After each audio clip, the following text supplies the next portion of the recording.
Good evening, everybody. I know this is what you want, so, well, Daddy Jim. It's not like I can compete with him really too well tonight. Bit of a... I was thinking about just playing it like this on screen. Right here.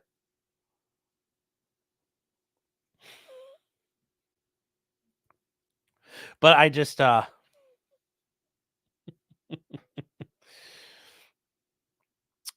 anyways, that's good evening, everybody. Yes, I know. Competing with Daddy Jim, that is, that's a tall order. I don't know how you can, but yes. Oh, after realizing the flesh is weak, Daddy Jim returns. It sounds like he's doing good on the cancer, but his vertebrae are pulverized and he had a heart attack. So, here's to you, Daddy Jim. Keep hanging in there.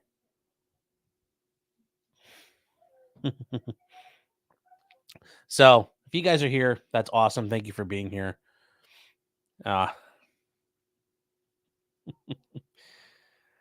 So, hope you guys had a great week. My week, not so good. And I guess I'll get this out of the way. Yeah, that trial did not go so well. Got the 1-word verdict, not the 2-word verdict. So, and I know some of you are being smartasses like, what do you mean, innocent? Yes, we didn't get that one. We got the other one.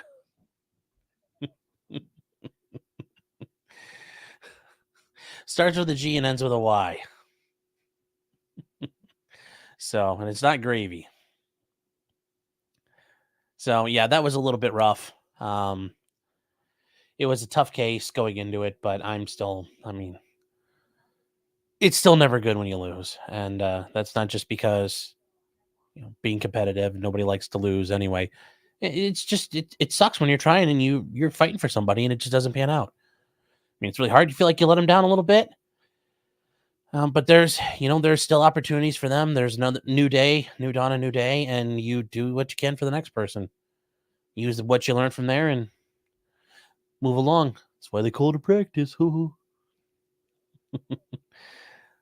let's see. Before we get going too far, though, guys, welcome to Potentially Criminal. Before I did all that, my name's Sean. Welcome. If you guys are new, I am an attorney out of the Cleveland, Ohio area, and I practice a lot of criminal defense work, but we talk about all kinds of stuff on here tonight. And we got a nice range of topics to subjects. Sure, we're going to talk about the Orange Man and what's going on with him in court. We're going to talk about maybe the Chinese government. Maybe they assassinated someone here on U.S. soil. It's my theory and a couple other people's. Alex Murdaugh is engaging in hijinks while in prison. And some of the Proud Boys didn't have a good day, even though all they are proud Western chauvinists who refuse to apologize for creating the modern world. That's what they're guilty of, but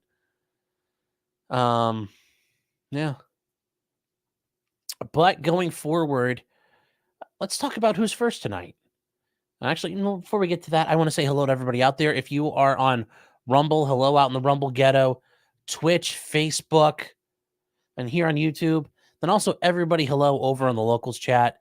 If you guys are not familiar with Locals, well, Locals is a nice website where we get to talk. I can post things up there, have my own page there, and it's very much content that YouTube may not like, but also streams where we get to talk and hang out, and it's a little less informal. We just kind of, some nights, like the Monday nights, we kind of bullshit and talk about different things. It's a really fun time, and if you wish to join us over there and wonder what it's all about, the hubbub, what the fuss, what the kids are talking about, you can find it here at potentiallycriminal.locals.com.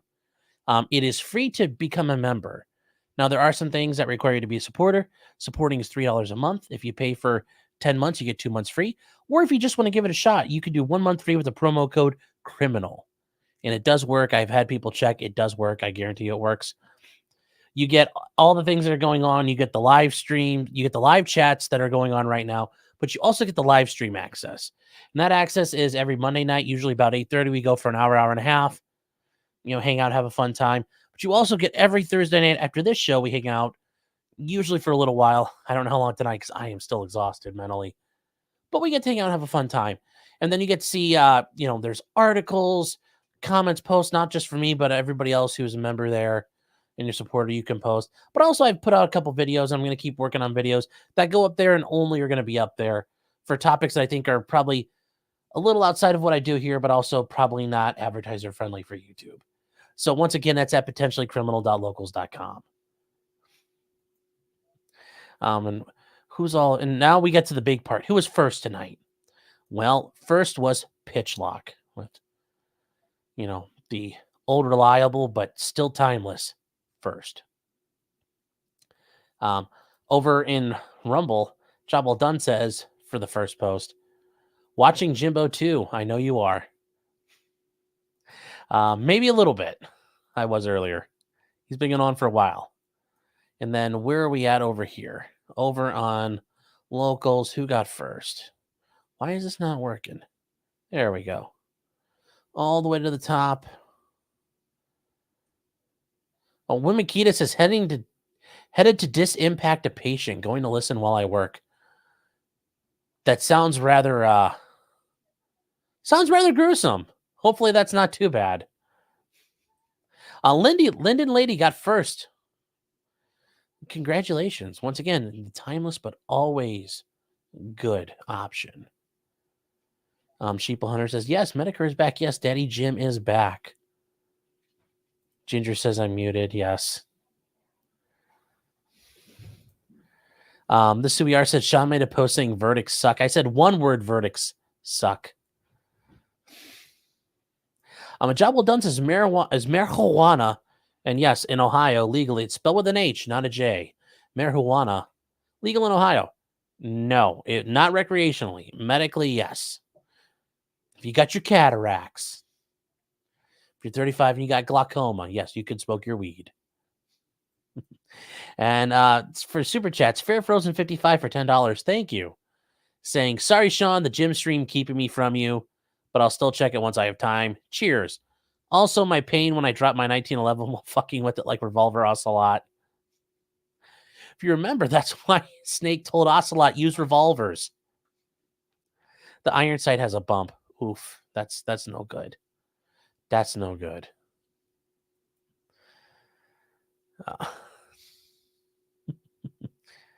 That's Shame saying hello. Well, hello, everybody. You guys, if you're new, we also try to hang out for the first 10 minutes and make sure everybody's had a chance to come in. Eric says, is Jim making fun of Nick Ricada yet? No, I don't know. Maybe not yet. And then Chadwick Meyer says, watch this or legal mindset.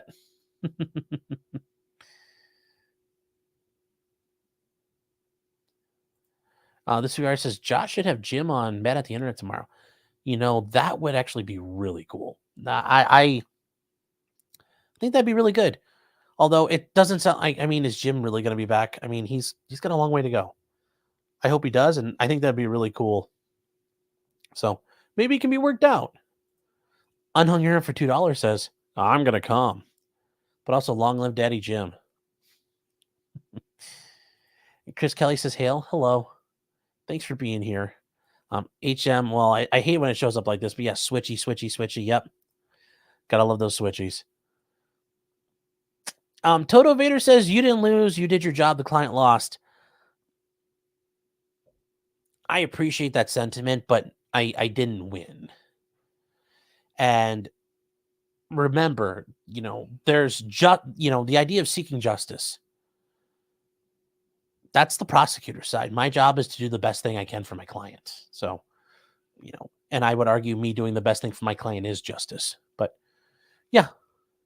Claude says they're sentencing. Yes. That guy will have a sentencing probably in about a month. Russell Wallace Warren. That doesn't sound like a guy climbing up into a bell tower with a rifle. That's a pretty good name for that. Says, I got the mind reading weird charges dropped on me Thursday. Thanks, Sean. Oh, congratulations. Stephen Cooper for $2 says, did you see the video of the Burning Man protesters? Are you talking about the ones where the tribal police attack them? Yeah, that was really good. And I talked about it on Monday night, but we'll talk about it here. We might lead off with that because it's a bit lighthearted, but very funny.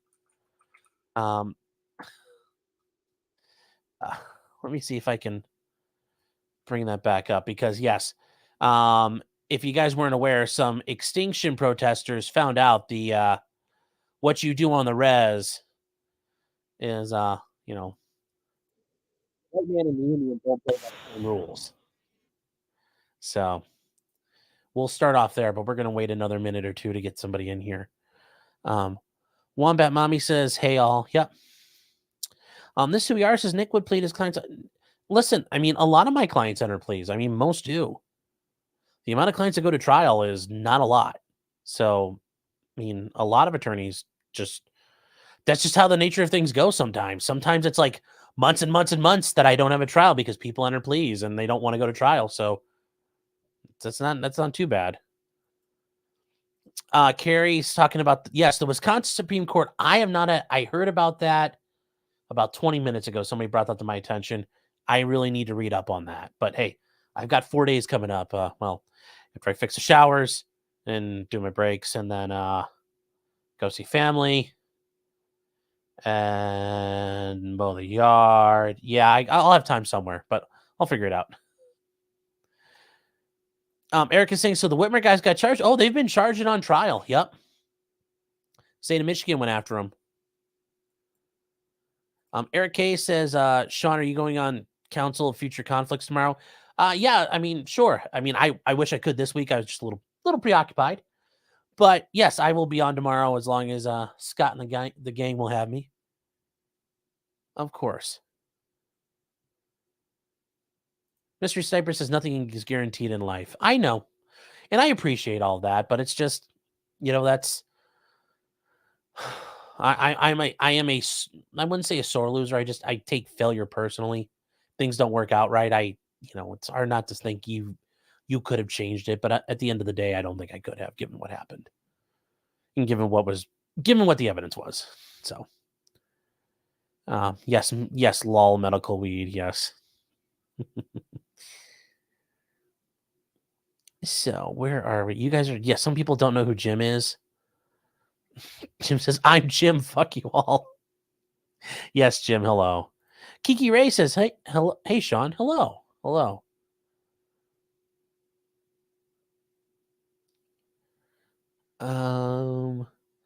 Cedar Rose says, I found out my current job is including gender-affirming care and employee benefits now. Well, I guess you'll have to have fun with that. Oh, boy. All right. Mr. Sniper says, if you will get paid, you won. Yeah, like I said. I appreciate that. Brimstone saying, was he guilty? I don't think so. I mean, like, I don't know for sure. Like, if you had to make me make a bet, I'd put the bet on no. But that doesn't necessarily mean anything. Track golfer, hello, buddy. It's good to see you. Says, good evening, attorney. I think we'll get off tonight. If this is your way of getting off, I guess, hey, we all, it's like in the Flintstones with those little animals being forced to do work. It's a living. It's a living. All right, here. Isaac Brooks, wholesome Gabagool R for $5. Thank you, sir. I appreciate it. Says, catch the replay when I can. You're a gem, Sean. Don't forget the shout out to the hat salesman. Yes. Daddy Jim's selling hats. Daddy Jim needs a new spine. Best of luck on CFC. Thank you.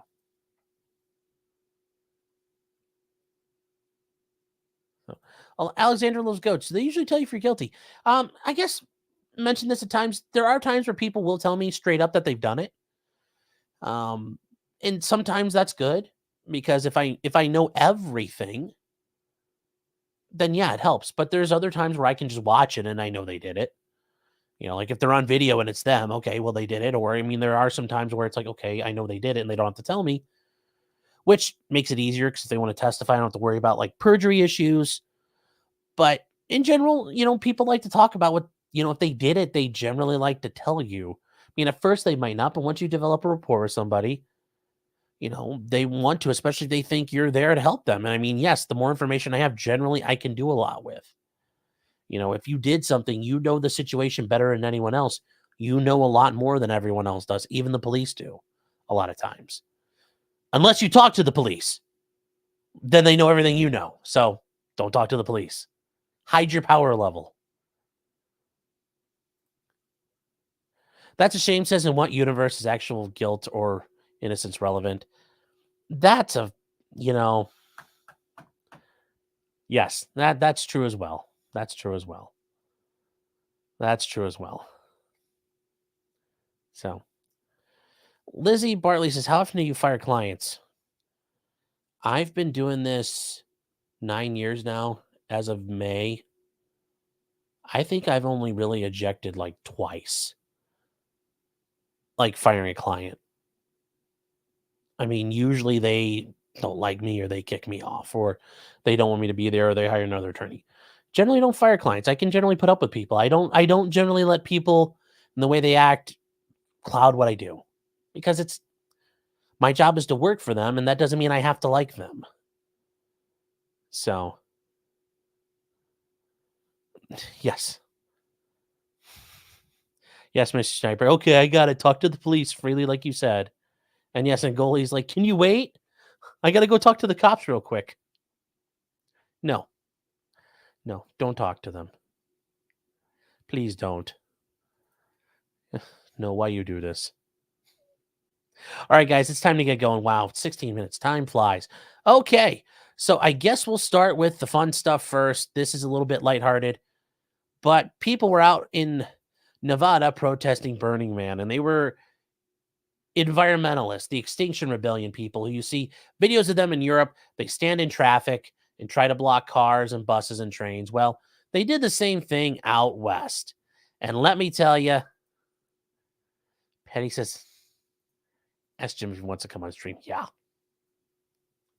I'm sure that's going to happen. Anyway, let's start over. There were some Burning Man protesters. They were protesting basically the use of fossil fuels. There was a group called Extinction Rebellion, meaning if we don't stop, we're all going to die. I'm sure that's going to happen. I'm sure we're all going to die. Oh, well. They do this all over Europe. You've seen those videos. Well, they came to the state of Nevada. I don't know, whatever you want to call it. And they showed up and blocked a road. Well, things didn't work out for them so well, and I'll let you watch, and then we'll talk about what happened. Because if you guys haven't seen this yet, it is actually really funny what happens here.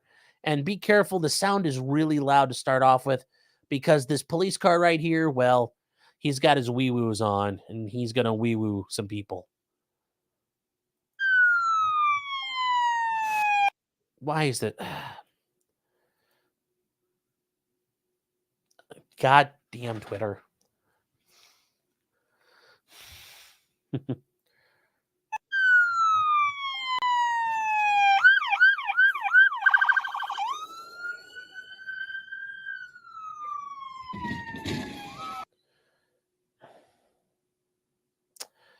Okay, so as you can see, they have signs talking about the burners of the world unite. And yeah, we'll go through that. We'll go through that bean footage again because that's really good. It is so good to watch this happen. It's just beautiful.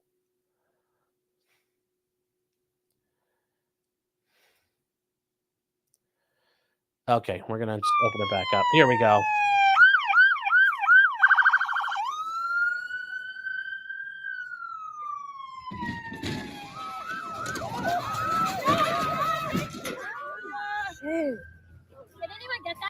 So if you guys were aware, that usually doesn't happen in places.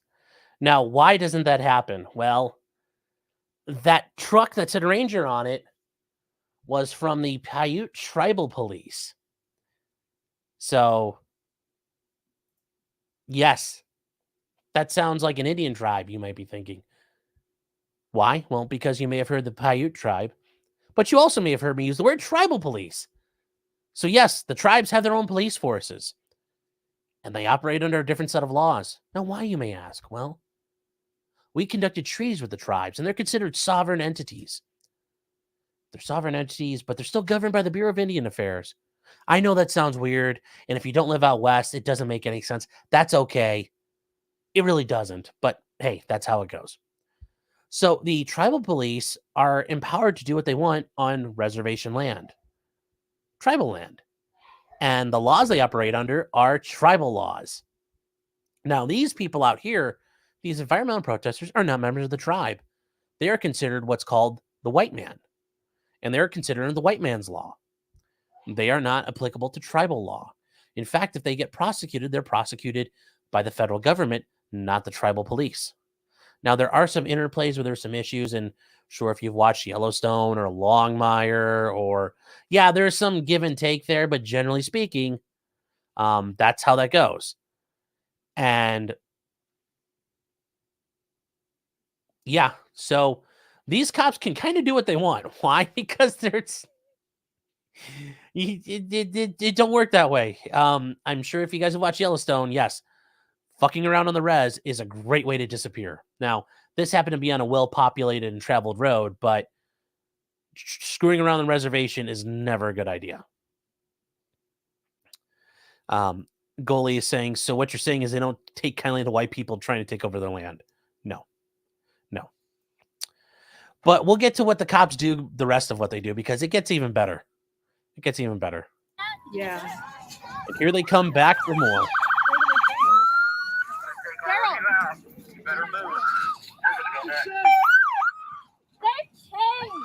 Now, if you guys have noticed, these people are chained to things, and that's what they do. They'll glue themselves to concrete or place their hands in the concrete to make them immovable.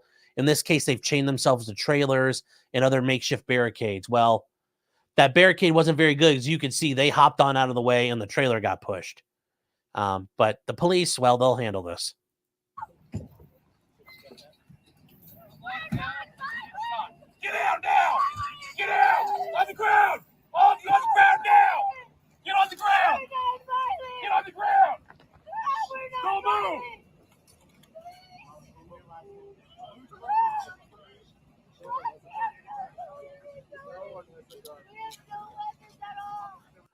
I love that. We're nonviolent. We're nonviolent. And the tribal police said, don't worry. We'll make sure that we've got enough for everybody. Now, if you notice, these two people down here at the bottom of the screen, their hands are like glued into a pipe, and that way you can't pull them apart. They do this kind of crap. But yes, the police supplied all the violence necessary. And we'll just, it gets even better, though.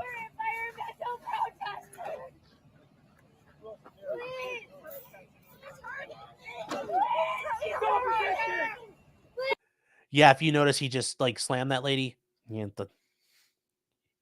Go file a complaint with the tribal council. I'm sure they're going to get right on it. Okay, so that was one of them. But there's other ones here that happen. Why did that not pull back up? You can see people I follow on and research. Okay, so this is great. This starts up. God, Twitter, that's Elon, fix that. Let me pause it. This starts off right at the ramming. This is another view.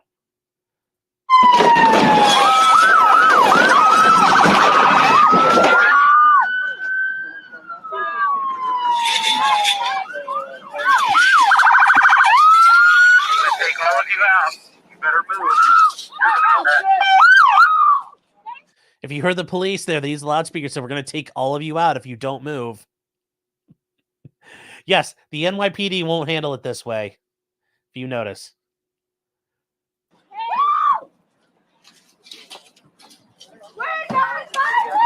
Get out now! Get out! On the ground! All of you on the ground now! Get on the ground!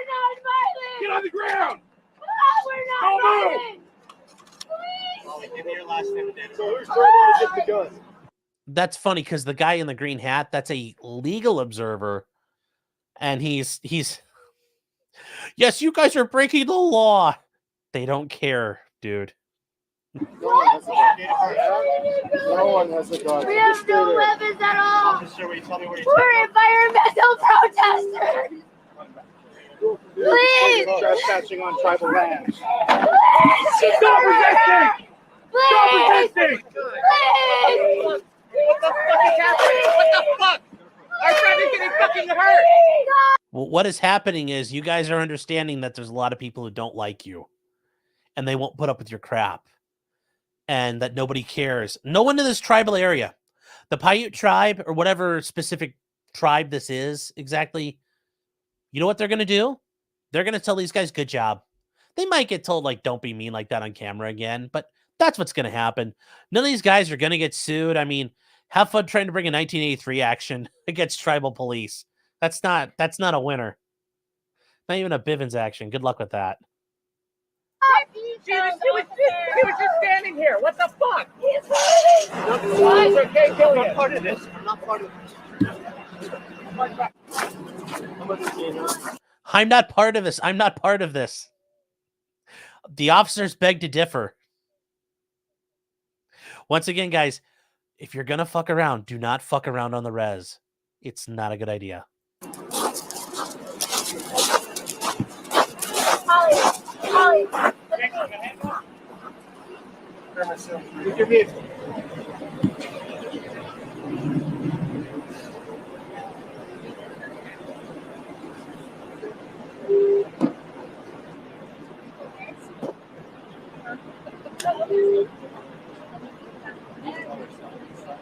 I just love it, picking up all their garbage, which is funny for being environmentalists.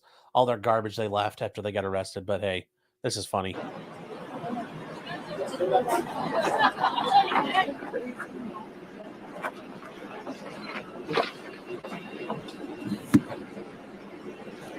Are you waiting to get through on the traffic? What's that? Run a shot. You said, Spin box. Ow! Sorry.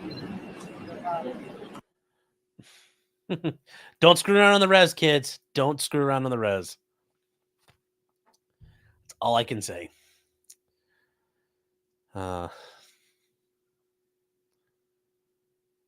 are, yes, Jim is saying they's Paiute Crips. Russell Wallace says this tribe was invented at Thanksgiving. They weren't the nice ones. Yes.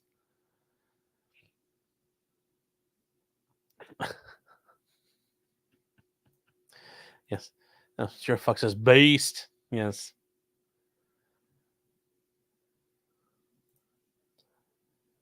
Yes, and a common lawyer says this is right too. This is out in the middle of the desert in Nevada, which you guys, if you guys are not familiar with the West, there are stretches of road where there's nothing forever. And this was the road out of an area that was blocking traffic. These people are basically forced to sit in the desert. Now, like, none of them are dying, but some dangerous stuff. And Sierra Fuck says the Wu-Tang tribe. Yes. Yes. Yeah, yes, Wrestler Town, you're right. I'm not part of this. I was just strolling by this desert road, 500 miles from civilization. Yes. Sierra Fox, this is the location of the incident if you wanted to look around. Is this really? I guess I'm going to look.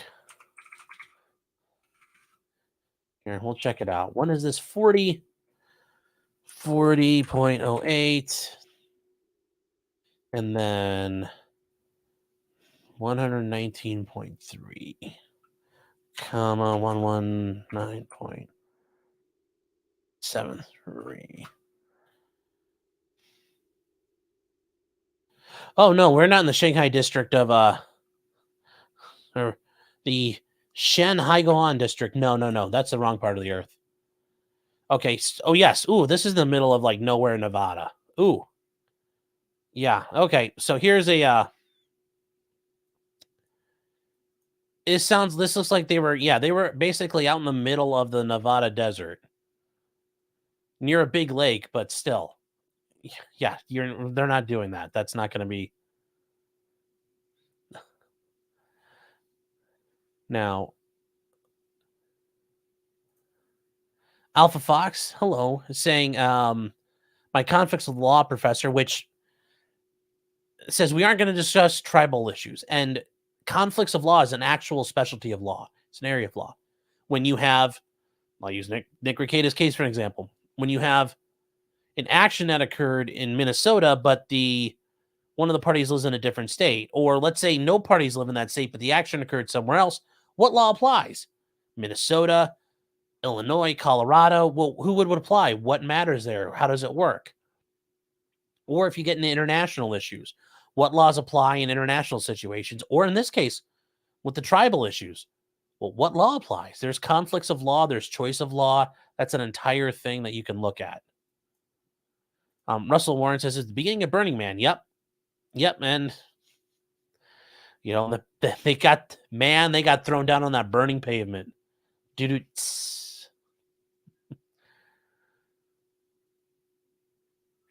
Otto says, what glue do they use? I don't know, but they use really good adhesives. In fact, there was a guy who had used some adhesive and shoved his hand into some concrete and suffered severe burns because apparently he didn't understand concrete is a chemical reaction. And you guys aren't aware, concrete, when it dries, gets hot. And if you, when you're pouring concrete, you can put calcium in the concrete to mix it, and it'll cure even faster. It'll make it rock hard instantly. Rock hard. And I've, when I used, believe me, I was skinnier. In college, I did a lot of road construction work. Like, you're patching a water main break. Okay, you're patching some big potholes you have to dig out. You pour, you concrete over on the main road, then you asphalt over the top of that. Concrete doesn't have to be fancy or finished. You just got to get it down, then you can get the asphalt on. Well, you pour in all the calcium. I think it's some other chemical too. It's not just calcium, it's calcitrate, maybe, whatever it is. Well, there's times where I got the concrete on me, a little bit would fleck up. You get a chunk on you, and if you don't get it off right away, after a while, it can it's not like a bad burn, but it's not pleasant. So these guys have suffered injuries to themselves by trying to be obstructive. So don't necessarily feel bad for them. Mystery Sniper says, oh my God, this would be great. Did the cops push the protesters in the lake? Handcuffed as a tribute to the gods. That would be hilarious. That would be great. June says they go to a tribal jail. They might temporarily, but then, yes, they'll be charged. If they do get charged, they'll get charged in, federal court for being ridiculous. But they probably just get thrown out after a while. Remember, those cops are just like regular cops. That means more paperwork they got to deal with. So, Otto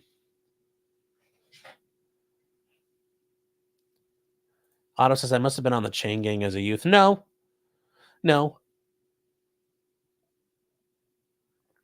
I worked for my town, and we had to do a lot of street work. Did a lot of flat work in my day. A lot of flat work.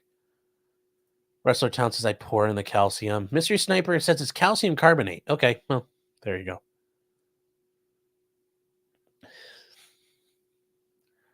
Eric says they were all scalped. Yeah.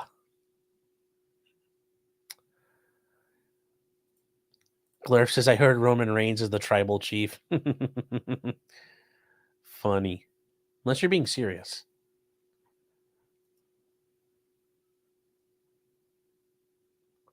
J-Man over in Rumble says Sean's working the streets. I did. I played at traffic for quite a few summers. You guys over in the Ramaho tribe, yeah.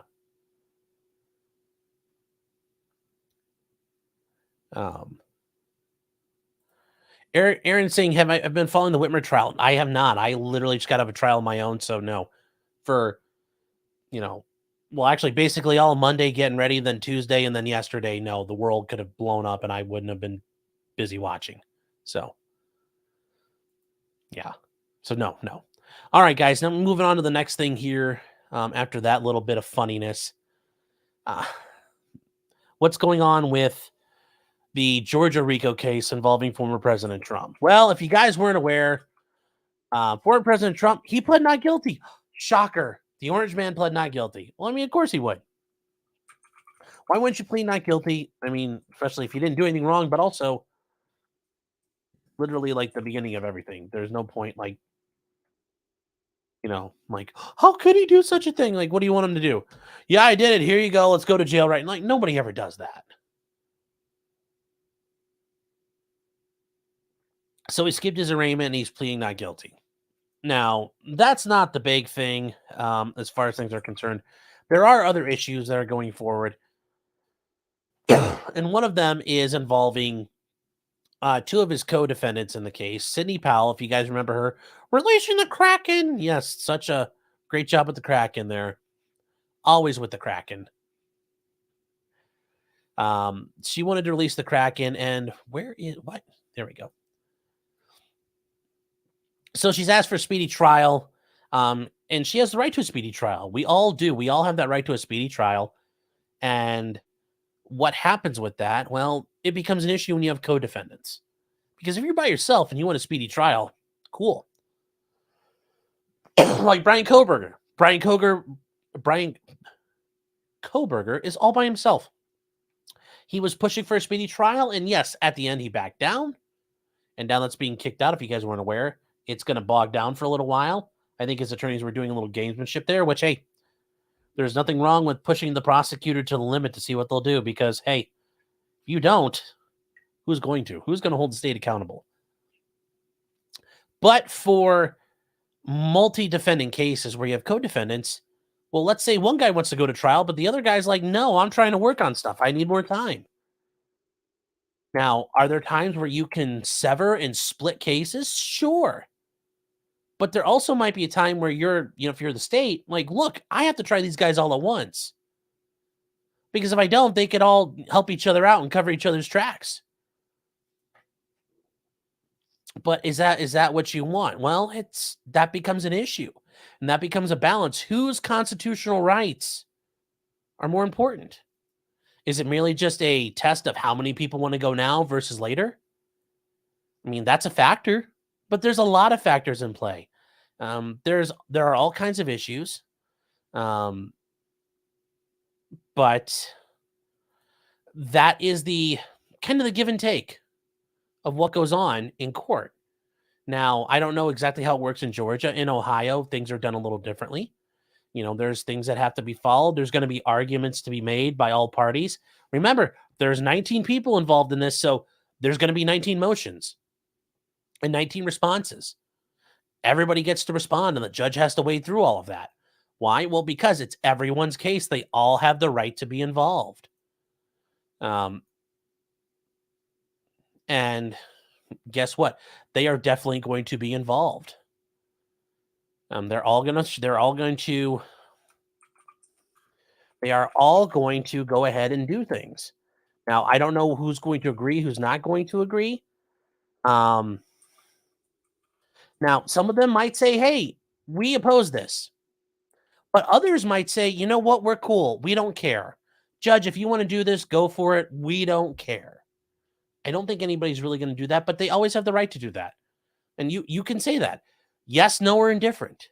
And then the prosecutor say, maybe we disagree.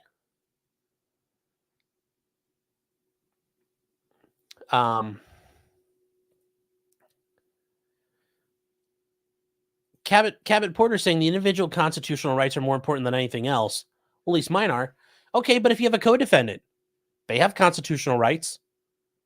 You have the right to a speedy trial, but if I'm your co-defendant, maybe I don't want a speedy trial.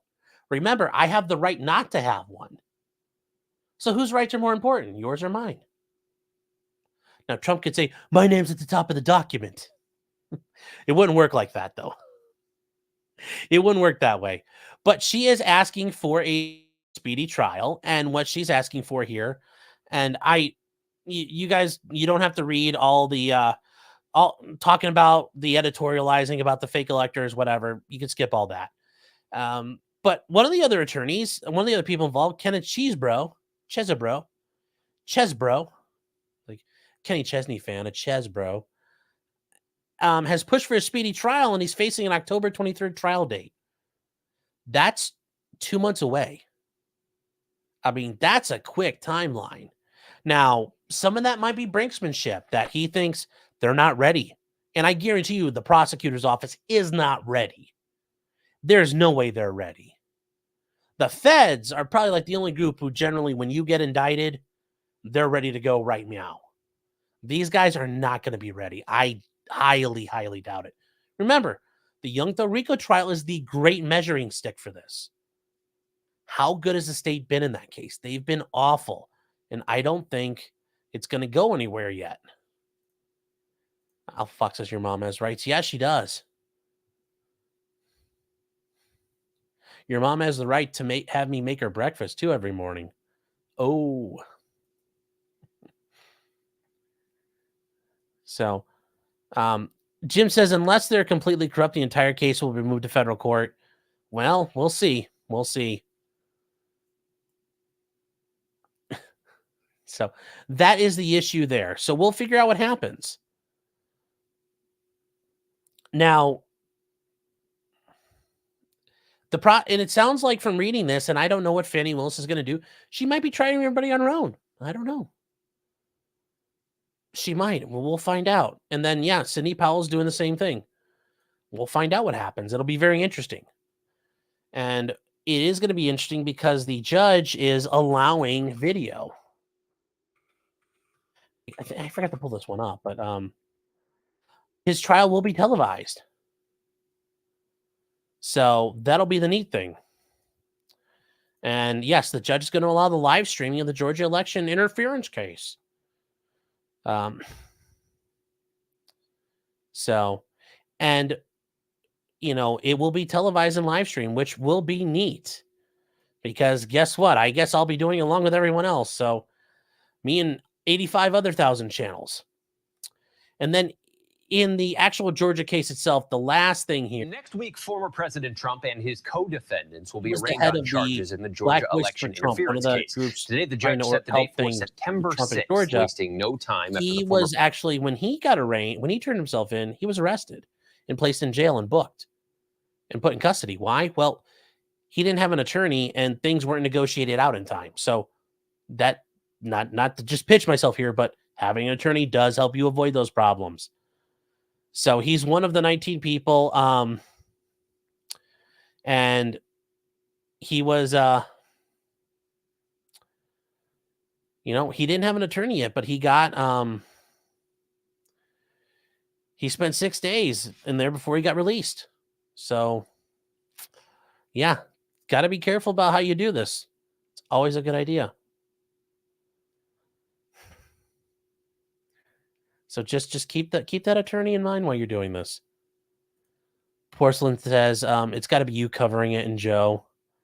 Oh, Joe and me covering it would be great. We'd have to figure that out.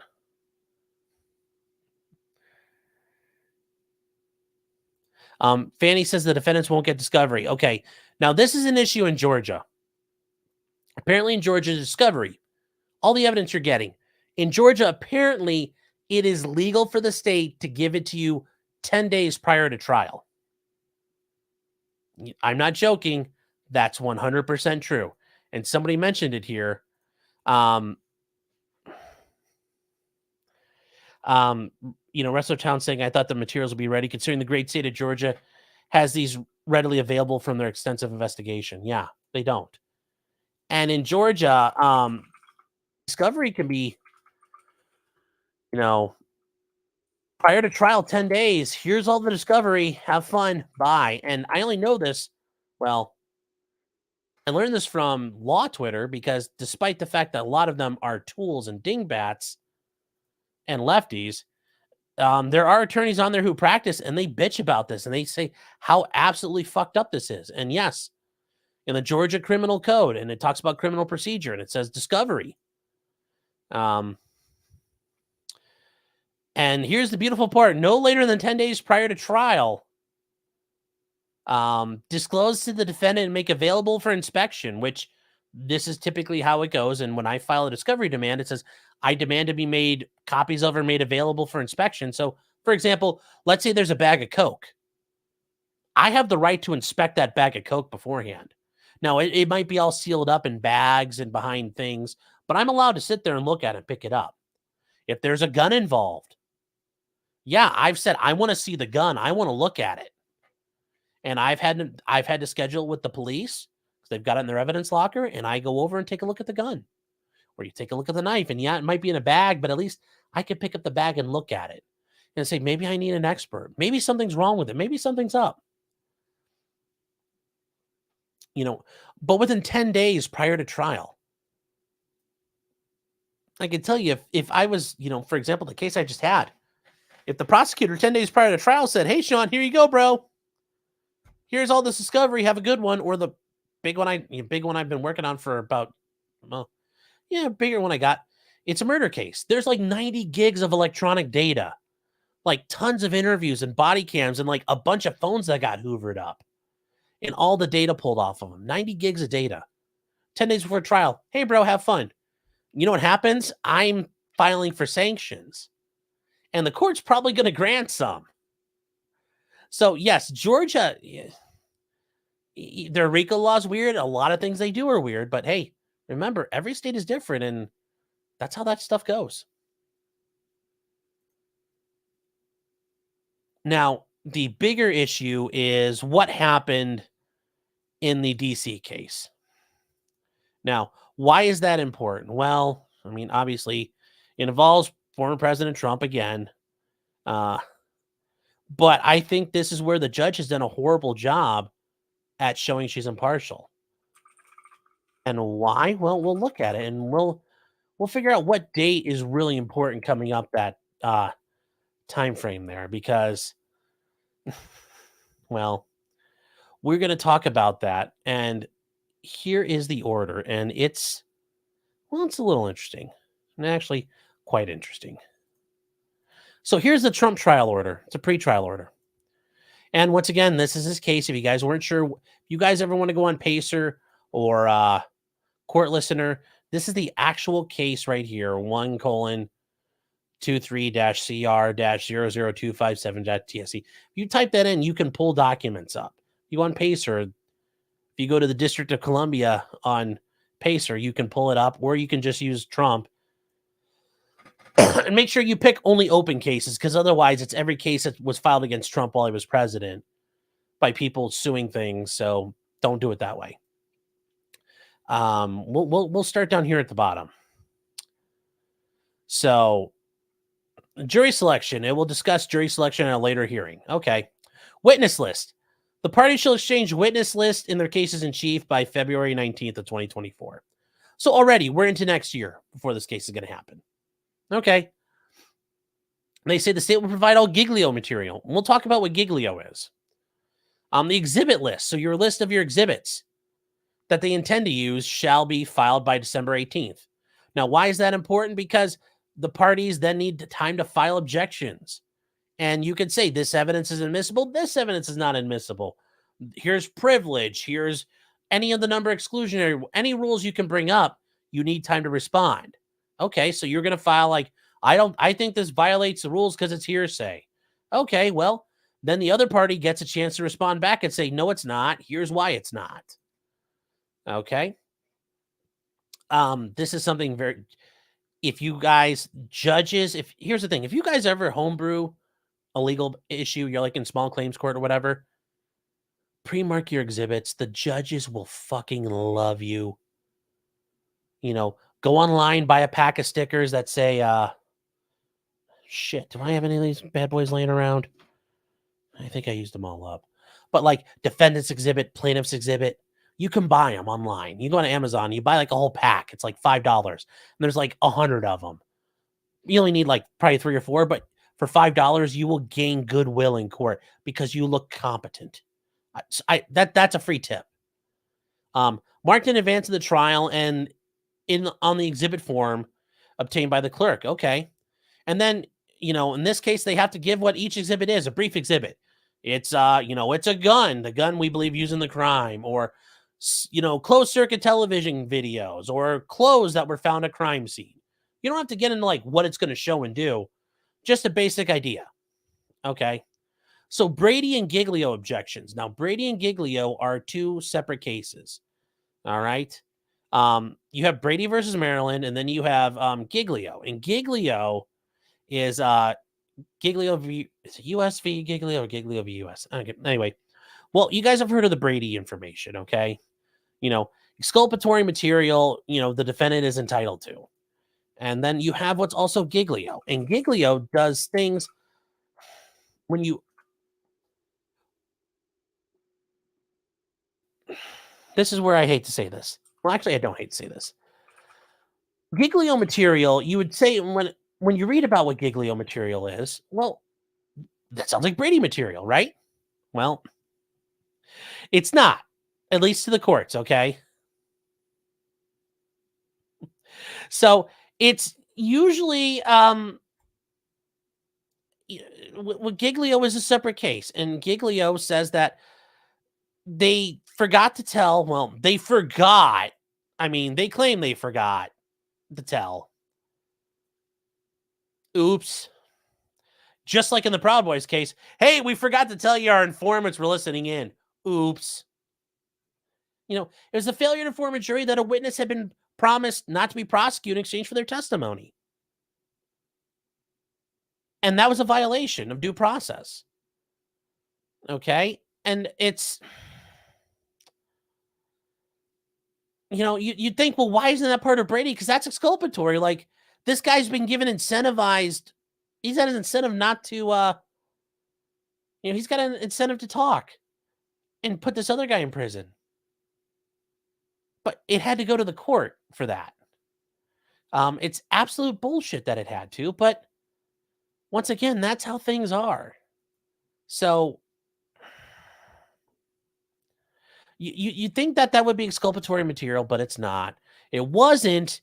And basically, prosecutors went, well, actually, that's basically what the prosecutor did. Well, you didn't say it covered this.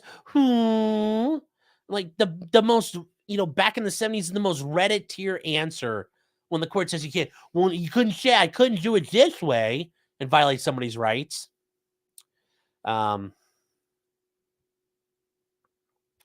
But they talk about here, the government must disclose information that may be useful to impeachment or may otherwise affect the credibility of any government witness. Okay, well, yes. And then Brady, and just so you guys are aware, for Brady material, any favorable exculpatory information, whether it's admissible or not, and that's the thing of Brady, I've had arguments with prosecutors about this over this. Brady covers all material, because there's exculpatory material that may not be admissible. You may have hearsay issues. You may not be able to authenticate it. There might be a lot of problems with it, evidentiary-wise, but it's still exculpatory. And yeah, I've had to deal with that before.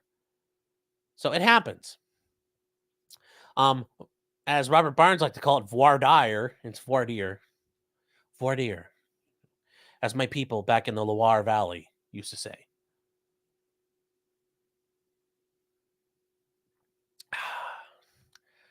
That's for you, Bob. I know. So the counsel shall jointly submit both a short narrative description of the case to be read to the jurors. So they're going to have to work together and come up with something. And then propose voir dire questions on or before January 15th. So you're going to have to, the jurors will get questions. And some courts I've been in front of where I've had to do this. The judge says, you come up with the questions for the jurors. Now, they have their boilerplate questions. Do you recognize any of the witnesses on this list? Do you know any of the attorneys? Do you have any business in this court? And then, is there any reason why you can't be here today? Is there any reason why you can't be fair and partial? Yes, no. All of that. But then you have other questions you may ask. And those are questions the court wants done because it wants to cut down on the time of voir dire. I don't like that. I like to go in and ask questions in person because I can read that. But when I'm talking to you, I can read your reactions. But also, I think there's a little bit more it's more personable when you're doing it this way. Like we're talking right now. You could read what I'm saying, but that wouldn't be the same way. You wouldn't feel the same emotions in my voice. You wouldn't be able to detect my mannerisms. What I'm emphasizing, how I'm reacting. Am I being loud when I ask this question? Or am I asking in a nice, friendly way? I think but that's how, remember, this is federal court. Things are entirely different there. In some, a lot of federal judges, they do it all themselves. You don't really ask any questions of voir dire. So it's an entirely different ballgame. Now, by this point, we don't even know the trial date yet. We haven't gotten to it. By that same date in January, jury instructions. Now, they're proposed. They're not set in stone, but you have to come up with an idea already of what your jury instructions are going to be. Now, does that mean if you're the defense, you tip your hand and put everything you want in there? No, because you might tip your hand to the government, what you're going to argue, but you're going to have to ask for, what are your jury instructions? And a proposed verdict form, jointly to the extent possible. Now, this is because, these guys, this is going to be really hard to agree to. Now the court is being, and while the court wants you to do all their homework for them, they're not completely assholes. They say if you use the DC Red Book, which there are books, there are jury instructions. So, for example, in Ohio, the one judge who you want to, they ask you to put together your version of jury instructions and submit them. You can say, okay, I can also copy and paste out of jury instructions I already have saved. And then I can say, OJI 507.21. I want that in. Boom, boom, boom, boom, boom. And then if I want something specific listed, I write it out how I want it. And then I say, by the way, here's some case law that supports that. And then you see what happens. Motions in limine and suppression motions must be filed on or before December 27th. Ooh. That's 4 months away. That's going to be before you know it. Federal Rules of Evidence 404B, that's the prior bad acts. No later than December 4th, the government shall provide notice of 404B things. We're going to not scroll up because the next date is there. Pretrial motions, all other motions, excluding motions in limine, shall be filed on or before October 9th. Look at that. Look, August 31st. Like, this is really close in time. And you got to get through all this data? Now, I think this is going to be a problem, and I think that Trump's team is going to have the right to appeal and have a good goddamn opportunity because the trial date is ridiculous. Not only for this condensed time frame, but, well, whoops-a-doodle. There's a bit of an issue there, and it's coming up.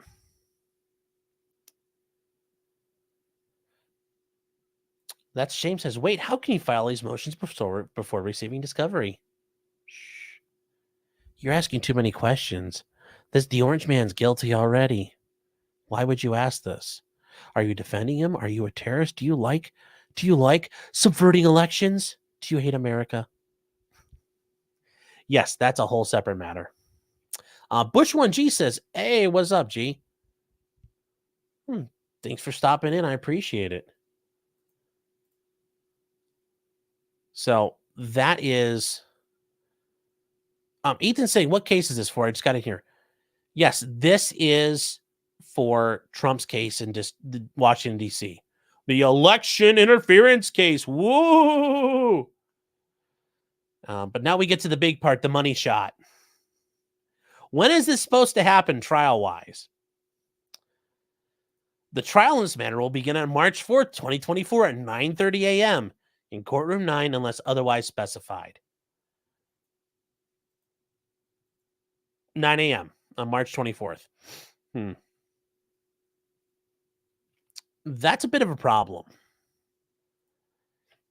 I don't know if you guys are aware of that, but there's something coming up in March. Yeah. Just something. Now what is coming up? Actually, did this not zoom in far enough? Okay, yeah, I'm sorry, guys, if that wasn't zoomed in well enough for you. There you go. It doesn't. That's the best I can really do. Mr. Artbox saying Georgia and DC the same day. That's not the issue. There's a bigger issue. As you guys are aware, in our presidential process, in the year of the election, we have what's called a primary system to elect our candidates, where each state has some form of contest. In some states, it is called a caucus. In most states, it's called a primary, which is basically a mini election run for that party. So this year, there will be a Democrat primary, or in 2024, there'll be Democrat elections in all the states. Many of them are called primaries. They're the same thing for the Republican Party. And there are, 50 separate state elections they need to win, and that affects how they get delegates and votes for the party conventions that happen.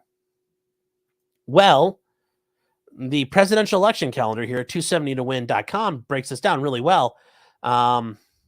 And I have ad block on. Why are these ads showing up? Whatever. So you see, like the first one, the Iowa caucus is January 15th for the Republicans. February 3rd is the South Carolina primary. And it goes on. There's a bunch of primaries. March 2nd is Idaho. They have a caucus. You know, the District of Columbia is a primary. North Dakota is March 4th. Okay. And then for those of you who are not aware, primarily those of you not are American, look at this on March 5th. Alabama, Alaska, American Samoa, Arkansas, California, Colorado, Maine, Massachusetts, Minnesota, North Carolina, Oklahoma, Tennessee, Texas, Utah, Vermont, Virginia. And yes, that's alphabetical order, although it's not like all 50. That is, if you're not aware, if you have ever heard the term Super Tuesday, this is Super Tuesday. Now, the Democrat side of this, you know, you can see there's not really, they aren't having things like that. But as you can see, the majority of them for the Republicans are going to be here. And the Democrats, this is called Super Tuesday for a reason. This is generally where most people get knocked out. Most candidates are run off the road because you might win like Michigan if you're a candidate, or you might win usually like the Iowa caucus. Okay, cool. Some weird person wins that's not in the running, and then they get blown out on Super Tuesday. Look at this, March 5th. Well, on the lead up to Super Tuesday, you have to go around and campaign. Not only there, but everywhere else, because you want to win everywhere. So guess what? His trial starts the day before Super Tuesday. And you tell me use Brave. Yeah, I get lazy. I use Chrome. Anyway, yeah, here is Super Tuesday. All of these states are in Super Tuesday. This is a big deal. And then you have other dates that come up. I mean, there's still a lot of states that go on. You know, this is going to run into March 12th, where there's some states that matter. Then for like March 19th, there's a whole nother rash of states. And there's even more, like there's nice little blocks of them. But Super Tuesday is the critical one. And this happens right there.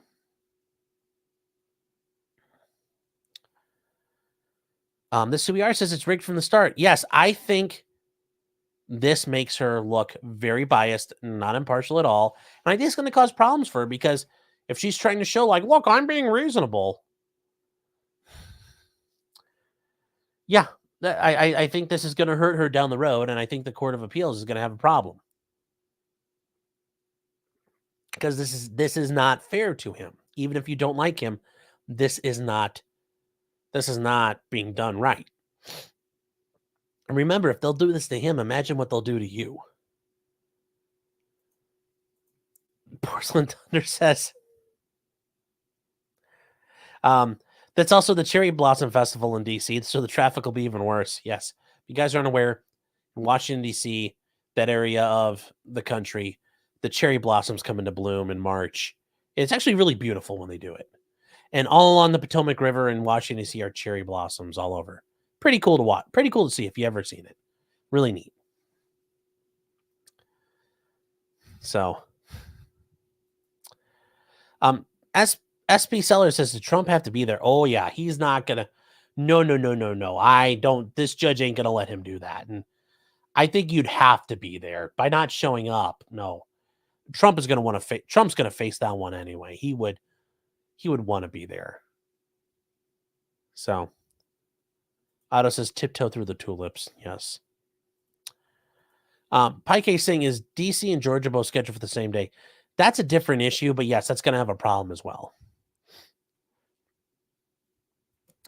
Jim is saying, doesn't the Supreme Court have original jurisdiction over anything involving the president? Why haven't Trump lawyers been filing motions every day at the Supreme Court for a stay? I mean, they don't have original jurisdiction over it just because it's the president. I mean, the president gets sued all the time. I mean, people sued him for the wall, among every other thing. But, I mean, when you look at Article 3, it's pretty, Why'd I do 100? Jeez, that was awful. So here is, this is constitution.congress.gov, but it's Article 3. You talk about Section 1, which is talking about the one Supreme Court. But when you talk about the power, it's all cases in law and equity arising under the Constitution, laws of the United States, treaties made under their authority, to all cases affecting ambassadors, other public ministers and consuls, to all cases of admiralty and maritime jurisdiction, to controversies in which the U.S. shall be a party, to controversy between two or more states. Okay. No, there's, when you look to it here, and then all cases of ambassadors, ministers, the state shall be a party, and all other cases before mentioned, the Supreme Court shall have appellate jurisdiction. So, they do have appellate jurisdiction, but there's no president there. So, no. It's not there. And I don't think there's case law that would support that. But, if they tried, I think the Supreme Court's going to say, like, that's not our circus, not our monkeys. Yet, at least. Yes, Russman Ranch has grounds.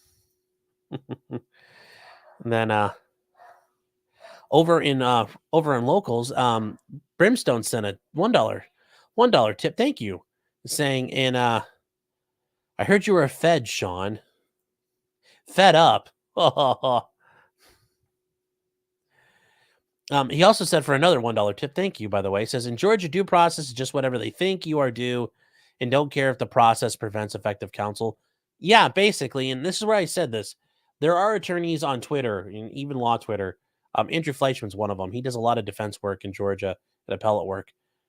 Even though I don't agree with his politics, he these attorneys, you hear them bitch and moan about what's going on. And yeah, the state of Georgia sounds like a dumpster fire when it comes to doing defense work. So I'm very fortunate where I am. So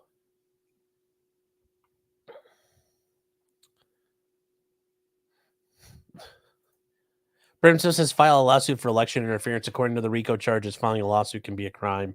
Yep, that's true based on what they said.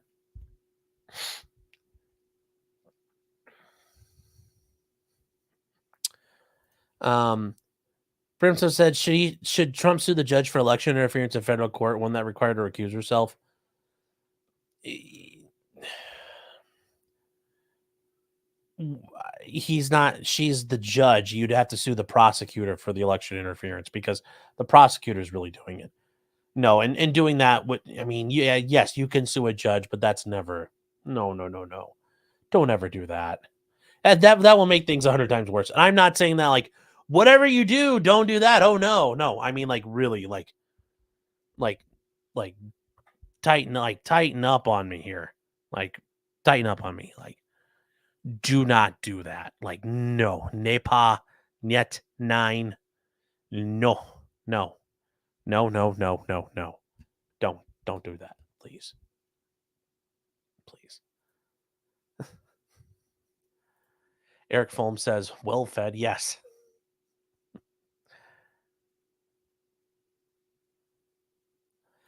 Chadwick is saying, hey, Sean, did you drown when you passed the bar and walked in the well of the courtroom? Ha, ha, ha, ha, ha. You're a funny guy, Sully. That's why I'll kill you last. Peter Watkins says, Tom Sailors has left me on read since July. Any chance you could reach out and ask him to update me? I'm a little confused. If it's a joke, I missed it. Sorry. Or if it's serious, I don't know. And then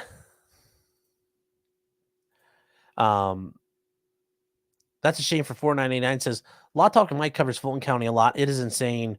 People in jail for 1 year with no indictment, no discovery, effectively no bond. Yeah. And that's the thing. We talked about that recently with the guy down in Georgia who spent 10 years waiting for trial. And their excuse was, well, we had COVID and a water pipe broke. But he's been in jail since 2013. Yes.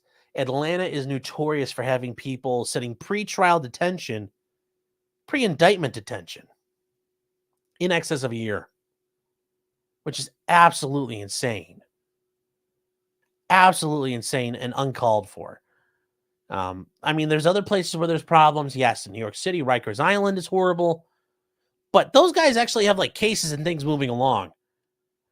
In Atlanta, Hotlanta, you could be sitting for a year. You have been arrested, had a preliminary hearing, been in front of a judge. You have not been in front of the grand jury yet and been indicted. And you're still sitting there. And there's nothing your attorney can do at that point, because when you're kind of in that in-between indictment phase, you're kind of in limbo. But the system can abuse you like that. Oh, Peter, I get, Tom Sailors. Oh, the lock. Oh, Farmhand Tom. Farmhand Tom. Okay. I get what you're saying now. Sorry. When you said Tom Sailors, I didn't. Farmhand Tom. Okay. I paid the highest reward for law cards and have not received my order. I will reach out to him. I definitely will do that for you. Also reach out to Steve Gosney on that one. So yes, thank you. You didn't have to super chat me, but thank you for sending super chat. I was scanning to see if you were going to post a comment. So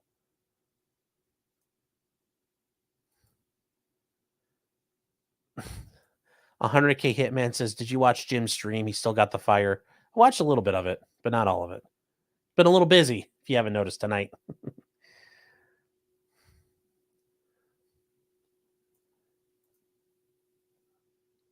Jim is saying, well, that one attorney who everyone says is the brightest legal mind in decades says that Trump's team should be filing motions. Hey, you know what? Derkowitz. If Dersh is saying that, I mean, I go for it then. I mean, I defer to him on his knowledge and expertise. And maybe there is a way, but I don't. Yeah, go for it. You know, I'm not, yeah.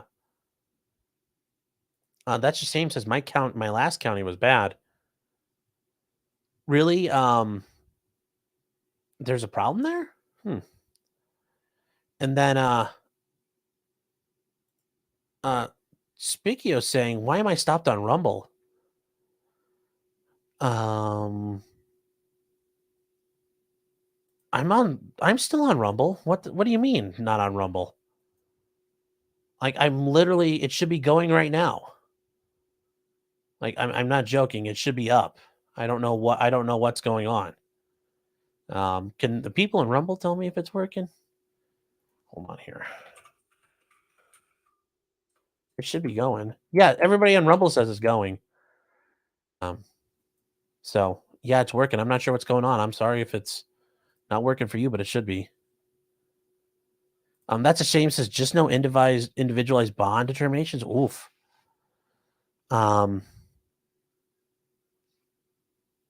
Spikio says it's not. It hasn't been for 3 or 4 weeks.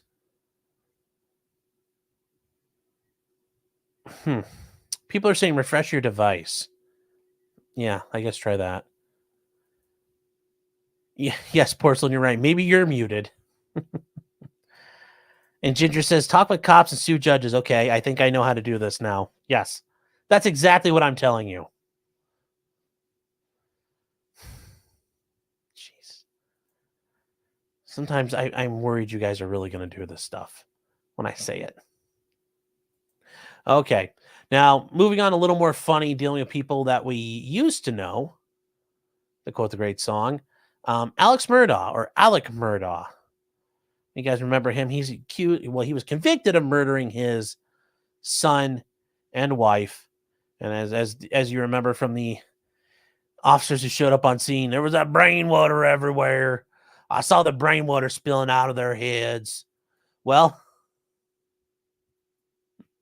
he was convicted and is basically doing life. He's gone away forever now. And he had restricted privileges in prison. So what did he do? He had his prison privileges suspended after he gave a documentary interview to Fox News. You're not generally allowed to do whatever you want in prison. There are rules. So here's a picture of Alex getting hauled around. And what he did, and this, believe it or not, is not exactly uncommon. He has had his privileges suspended temporarily after he used another inmate's account information to make a phone call. Okay, that happens all the time. Literally, that happens all the time because you're trying to avoid the police listening in. Because if I'm in prison and me and Joe Neerman are sitting in a cell together or in our pod, and I know the police are listening to my phone calls, well, I'll say, hey, Joe, can I use your phone? Boop, boop, boop, boop, boop. And then I'll call somebody. Now, the problem is if I'm trying to call, on, for example, on the outside, Emily Baker and try to talk to her about something, and the police already know I'm trying to talk to Emily, well, they have a computer system. They can go to the jail and say, hey, has anybody called this number? And you give them the number and they type it in and it spits out a chart and it says, oh, this number's calling her a bunch now. Well, guess what they do? They listen to those they listen to those phone calls. Now, there is a way called a three-way call where, for example, I would call Emily and then she would call someone else. And then I talk to that third person. Now, they tell you not to do that. That violates jail rules. I've never done such a thing ever or been involved in such a thing ever myself. I would never do that because I'm a good guy. But it happens all the time. Happens all the time. Now, there's also times where if you don't protect your PIN information for your phone account, and guys know you have money on your phone, they'll steal your PIN, use it, and call their people and just burn your phone minutes up. So watch yourself if you ever go inside. And they say that where he provided information that was delivered to the news media for an interview. They generally don't let you do that. That's all controlled. And he broke the rules and broke the rules in a big way. So, yeah. Oh, Sporky was saying, I apologize. That's all good, dude. Don't worry about it. So, who brought the toast? So he's lost his telephone privileges and his canteen, meaning commissary privileges, for 30 days. They can't deprive you forever, but they can punish you. He's serving 2 life sentences. Here's a picture of him now. We'll get to that picture because he looks like a lunatic. I've got a better picture. He had read portions of a journal he kept during his trial for the murder of his wife, Maggie, and his son, Paul, to his attorney through a legal call. Now, this is kind of shitty for his attorney to do that, but yes, legal calls are not recorded. They can't record those because I have the right to confer with my client. Even after they've been convicted, it's still a legal call. And for example, legal mail. Normally, when you mail something to somebody in jail or prison, they open it up and read it. And then, for example, in most prisons and in most jails, they scan it and then destroy the original.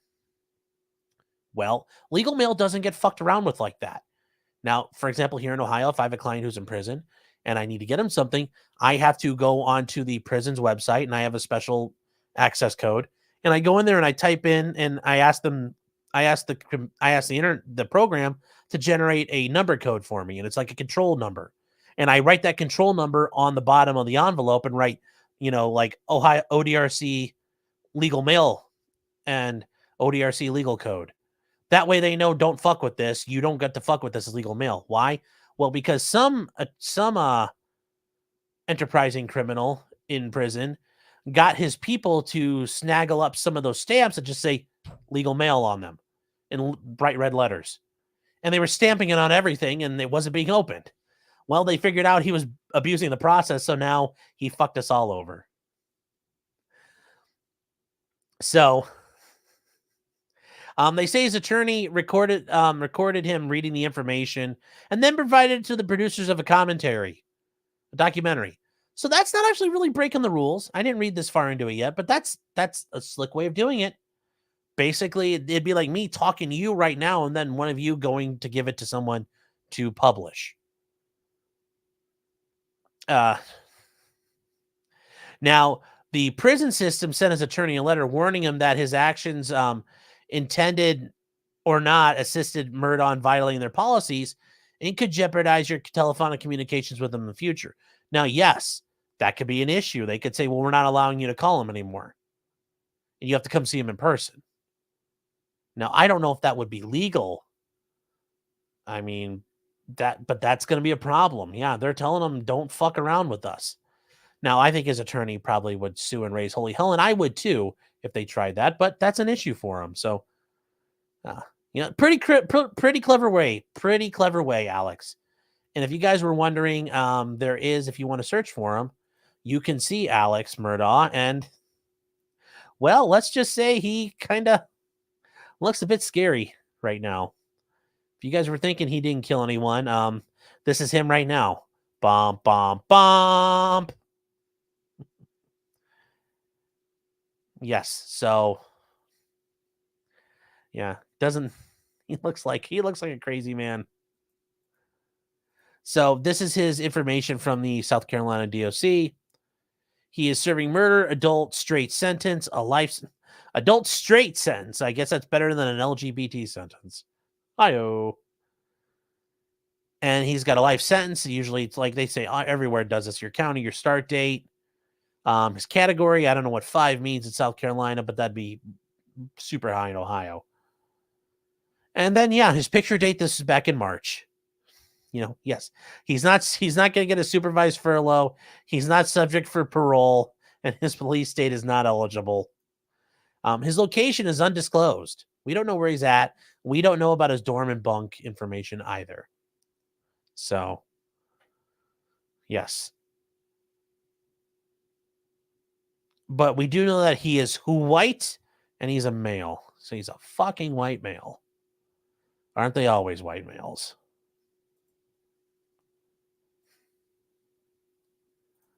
Raven says, geez, my eyeballs can't get bigger. Porcelain Thunder says it's Jeff without the beard. Stephen Cooper says the LGBT sentence has a...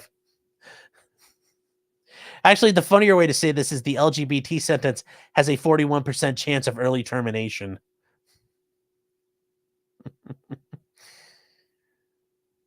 Hairway to Steven says he lost his privileges in his eyebrows.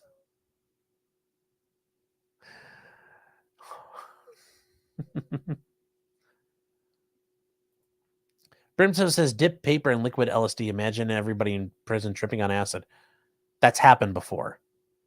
And there were times where if you take a piece of paper, you can kind of like put them together, thinner paper, and it looks like a regular piece of paper, and like people would smuggle Suboxone strips in like that.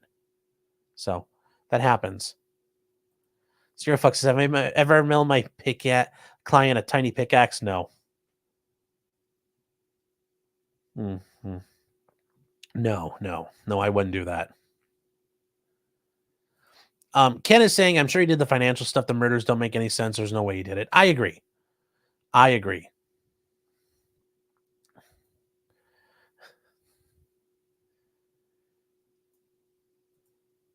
So, Porcelain Thunder says, don't talk science with Joe and I'll be fine.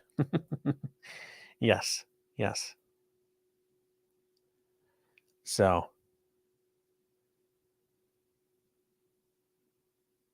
where are you guys? Oh, you guys are. Darcy saying the acid hits behind a stamp. Yeah. Pike saying Mark Rubert from America's Untold Stories, which is a very good channel if you guys haven't ever subscribed there, says he got dosed on an upstate jail in New York. That doesn't surprise me. Brimstone saying, are conjugal visits a thing? Like in some states they were. Like I think it was like in California, they've had programs that allow that stuff. But no, most places no. You ain't getting it on with your loved ones unless your loved ones are in the jail with you. And that's generally how that's going to go anyway. No, you don't. That idea of conjugal visits, like, no, that stuff doesn't really happen like that. No. Maybe back in the day that used to happen, but I've never heard of it otherwise. So. Yes, Alex Murdaugh's not getting conjugal visits. I agree. Once he gets married again.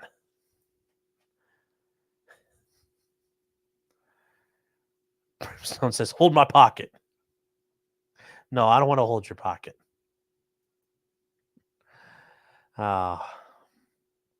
Yes. Good luck, Alex, on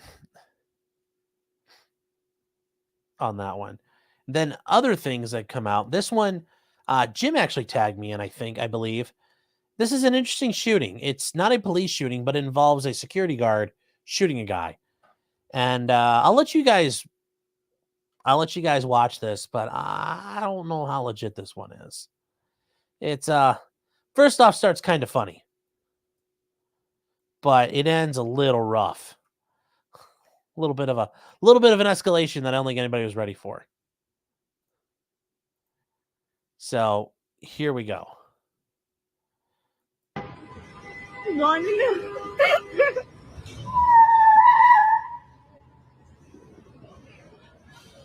So as you can see, the guy's being chased by some security guards. I think this is down in New Orleans, or New Orleans, or wherever you want to call it.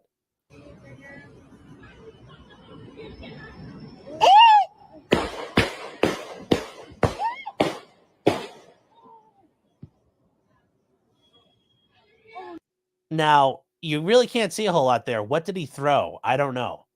It looks like a cell phone or something, and I'm pretty sure it's determined to be a cell phone, but we'll get a better look in a second of what happened.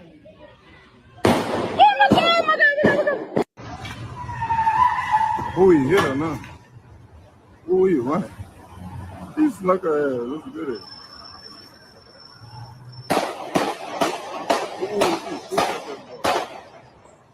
Damn, girl's running. She's going down.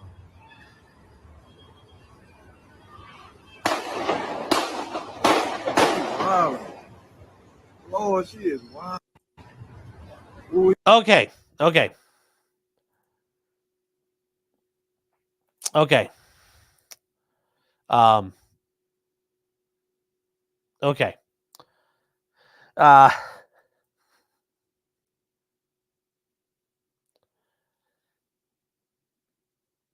You can't do this. You can't do that. You can't do that to people. He throws a rock or a cell phone at you. Are you fear of serious bodily harm or imminent death? And the answer is no. No. Now, maybe if they were super close and she saw him reaching and I don't know what's going on, maybe she might get away with getting the one shot. But watch as this guy's running away, and she's just boop, boop, boop, boop. No, you don't get to do that. You don't get to do that. Princess says, yes, you can. They already did it. Yes. I mean, now here's the big thing, though. This is why you always don't have overdue books. That's probably what this started from. So make sure your books are always checked it back in by their due date. But no, like, let's just, yeah. Who you running? Just watch. He's like he throws it, and let's count the shot. 1, 2, 3, 4, 5, 6, 8. Damn. That's 7 shots right there. I count 7. 7 shots. Who lad? And then she keeps going. Girl's running. She's going down.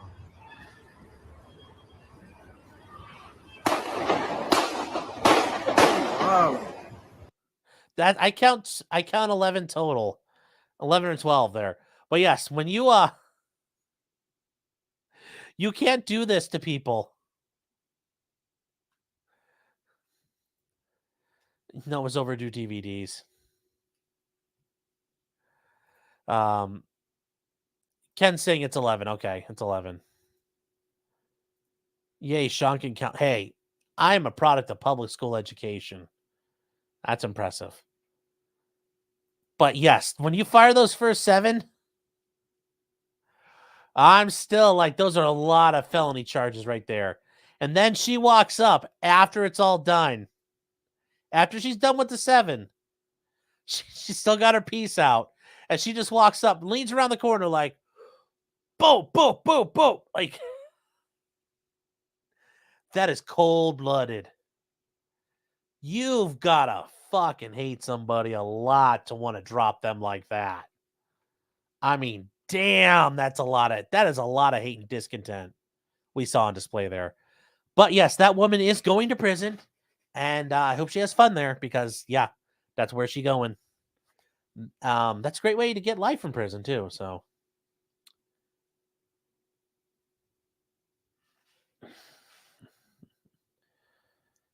Oh, you guys are whining about Rumble over there. Yeah, it sucks. Yes, it does. Yeah. Otto says, well, 7's a lucky number. Yes, she should have stopped while she was ahead.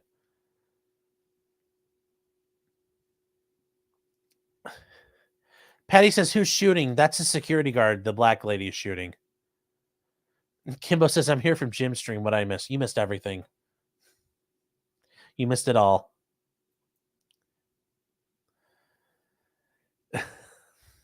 Yes, the Jim's. Like I said, I knew this was going to happen. Daddy Jim, you son of a bitch. You had to infringe on my turf, Jim. Just die already, old man. Die.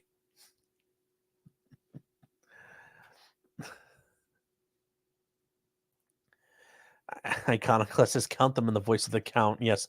1, 2, What if she had like an automatic switch on her pistol and she's just like, brrr. The count goes, mag dump. Oh,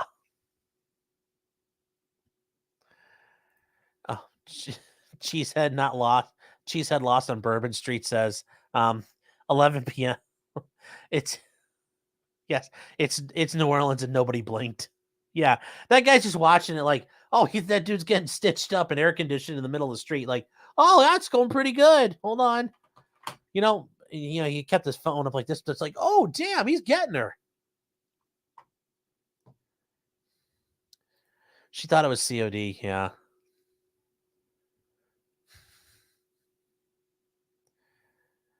Rabbit Stick says, you can do it. It just happened. Yes. Did she kill him? Yes, I'm pretty sure she killed him. Brimstone says, in my America, robbers get shot in the back. Fuck the commie shithole where you go to jail for it. Well, I don't think the guy was a robber. I'm pretty sure he was just being an asshole in the library. I don't think he was accused of robbing anything. It's just nothing he did justified that. And I mean, yes, if you guys didn't realize, there are armed private security in a lot of places. And I don't know, maybe there is a library police because it looks like it was like a New Orleans library. And sometimes they're bringing up their own police departments, like the Metro Parks here in, Ohio, like park districts can have police. But it's probably some sort of private security, and you get what you pay for in training. So, oof. Ethan says for $9.99, thank you, by the way, for that. I appreciate it. Says, just got a 161 on the LSAT and my IQ test came back negative. Here's a couple of beans. Please don't use them for crime. Well, hey, got a 161. That's not bad. Not too shabby. If you're trying to go like the Harvard and you're white, probably not good. But, if you are a indigenous person of color who's a transgender lesbian, you're probably like, you're shoo-in now. But no, 161 for real, though, is not bad. That's nothing to be ashamed of. That actually probably gets some scholarship money depending on where you want to go. Probably not a full ride, but if you think you could do better, maybe look into trying it again. But congratulations, Ethan. It's not a bad score at all. Eric Foam says, get in the box, Medicare. He won't stay in there. You can't keep him down.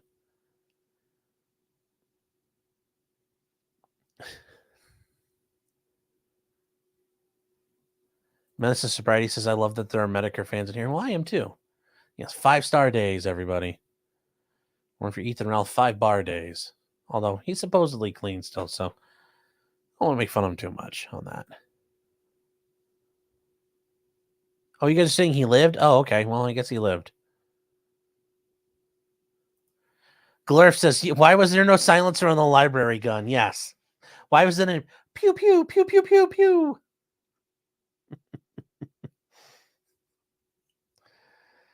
Oh, this Suiar says it's a based library.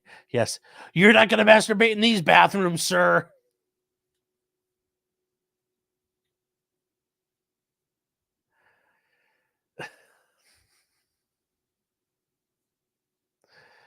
Oh.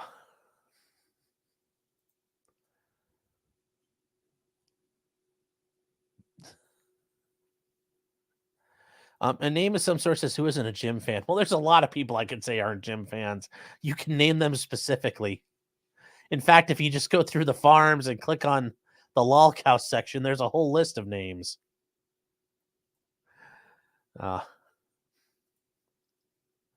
Okay. Now this one here, we need to get chugging along here.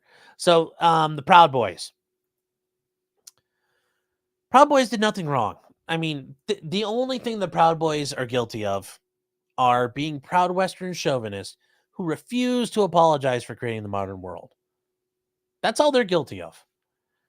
But if you guys remember, as part of the bloodlust for January 6th, well, somebody had to be made responsible.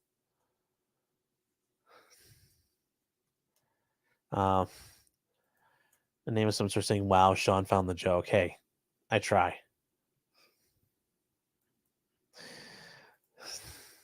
So anyway, a bunch of the Proud Boys were charged with all kinds of bullshit from January 6th. Joe Biggs, one of the people, he was the leader of the, attack on our democracy. It was so bad. Was sentenced to 15 years of prison. If you guys aren't familiar with Joe Biggs, this is him right here in the middle. There are some other guys, if you're familiar with some of the other Proud Boy royalty and nobility that are in that photo. So Joe Biggs got 17 years and Zach Rail got 15. Now, they only got 30. The government was asking for 33 years. Yes, because it really requires 33 years for this.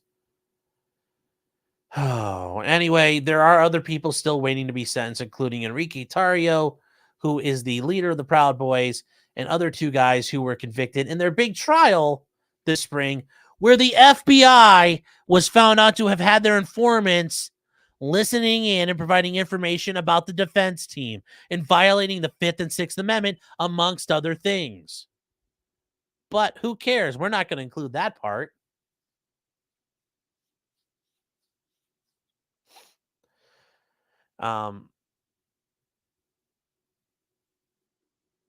But there are other ones, including Ethan Nordine and Dominic Pizzola, who are still awaiting their sentencing. They talked about they've all but decapitated the group's national leadership. Like, they're talking about fucking ISIS here. Like, chill out, bros. Yes, this was so horrible. So horrible. But I love the comments from this judge. What happened there was a national disgrace. As the judge said, what happened on January 6th harmed an important American custom. That day broke our tradition of peacefully transferring power, which is among the most precious thing we had as Americans. Notice I said had. We don't have it anymore. Okay. Yes, peaceful transitions of power. I mean, yeah, because it's not like we had a civil war or other things like that. No, this horribly destroyed democracy. This was the worst thing ever. Oh, no. Was this really? I mean, we've had guys beating each other to death on the floor of the Senate. There were guys in how many of you guys ever heard the 1954 attack on the House chamber where guys stood up in the gallery with pistols and started shooting at members of the Congress running around on the floor of the House? That happened. I mean, like, that really did happen. 100% happened. I mean, this is just...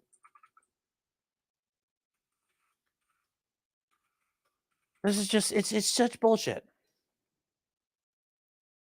It was such bullshit.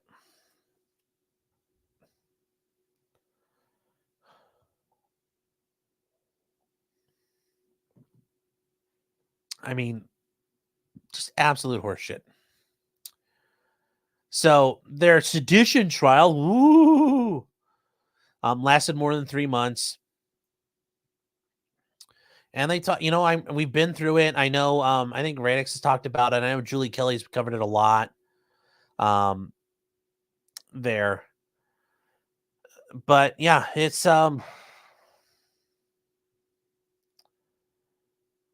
just all complete bullshit. All complete bullshit. Hopefully those guys get their sentences overturned. Hopefully the courts of appeals get involved, but I highly doubt it. Cedar Rose says, this is why I like following American politics. Well,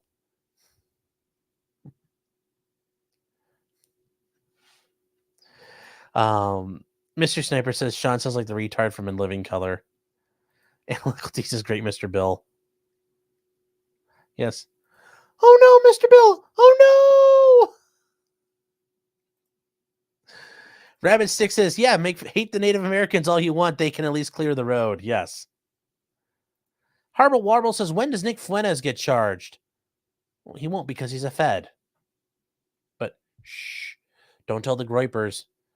They'll have problems crying and masturbating at the same time. NBC says, come on, Sean, the Proud Boys are worse than ISIS. Yes.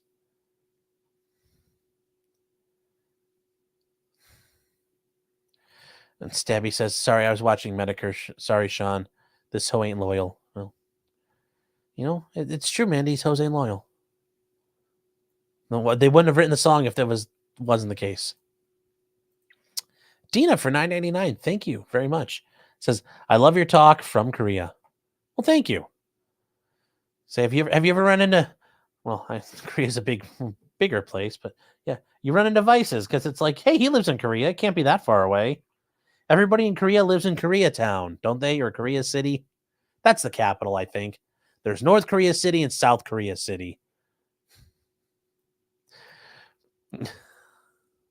Porcelain says, oh, I thought you talking about Nick and Camelot. Jeez. Oh. Dark Lotus says, the government versus the Boogaloo. Militias are sketch, stay frosty. Well, they are if, you just got to vet the people you're with and do things. Train and don't do illegal stuff, and you're generally okay. I like Joe Dolio says, in Tactical Wisdom, you can be smart about it. Just don't hide. That's what they want.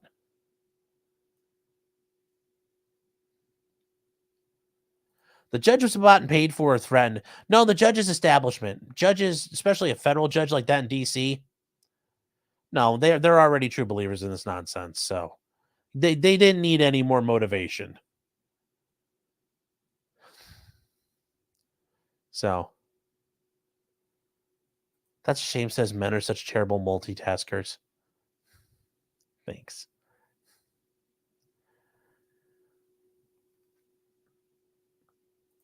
Was that Stuart from Mad TV? I don't know. It's a little bit of everything when I assume that judge doesn't have a set of balls. Kim was saying, am I saying Fuentes is a Fed or a fag? I can't hear very well. Why not both? Why not both? Most Feds are fags anyway. Yes, glowies are everywhere. Fair Frozen says for $5.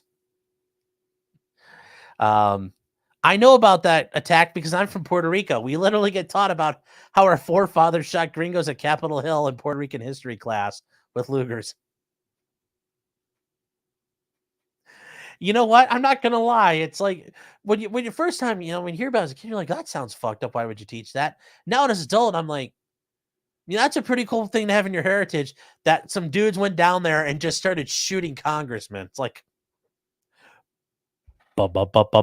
based. That's a funny thing. Now I just said all that. And my girlfriend's like, if you try to run for office, people are going to use all this stuff against you later on down the road. And I'm like, I think in, 10, 20 years time, when people see this, they're going to be like, that really was based. Ag biochemist says Fuentes does. Yes, he does. Glyph says, you get taught with Lugers? No. In 1954, there was an attack on the Capitol building, and Puerto Rican nationalists or separatists stood up in the gallery of the House of Representatives. You know that part where it showed all the congressmen like hiding like little bitches? They put the little gas masks over their head, those plastic bags, looking like absolute dopes. They were standing up there with Luger pistols going like, pa-doo, pa-doo, pa-doo. That's what they used. I could claim this is AI. Yeah. That's James says, I'm going to pass out. I'll have to catch the locals chat on replay. Well, have a good one. Good night.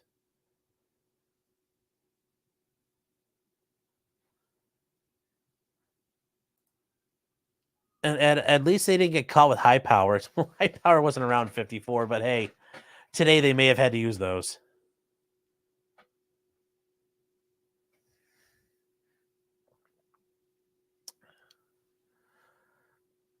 Stabby says, I wonder how many social media influencers are going to become elected officials. We'll be on the fast track to idiocracy's reality.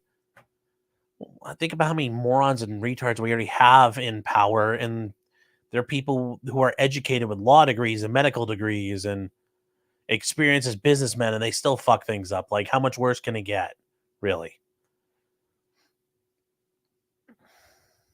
So, yeah. How much worse can it get? It can get a lot worse, but I mean, really, is it going to get that much worse? I don't know. This is real quick. This is just an interesting thing here. Well, actually, no, we're going to end on this. We'll get to the China thing next week, because I do need to talk to some people to make sure I have more information. But yes, I kind of agree with the idea that China may have assassinated a person on U.S. soil. Just saying. But we'll talk about that next week. Now, this is something that happened here in Cleveland, in Cuyahoga County, Ohio. A guy came into the courthouse and he brought guns with him. And I talked about this on Monday, but this is so damn funny. You guys have to see this. It is absolutely beautiful. Where is it here? Where the heck is it?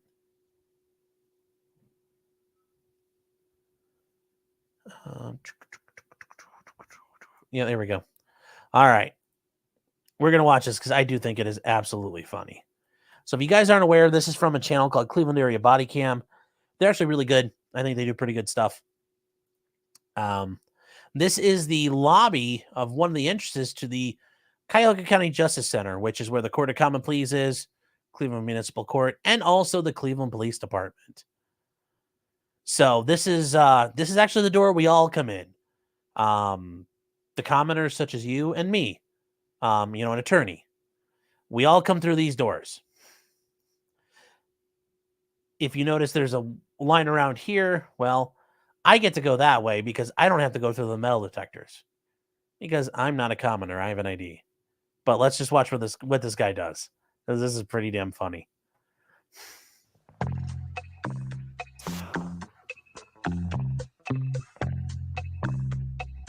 So this is his mom, by the way. This is his mom, and this is the son.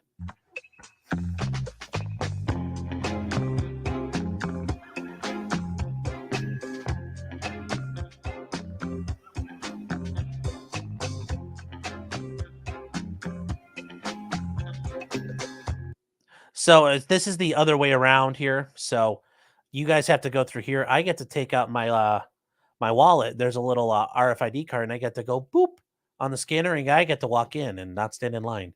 It's really nice. He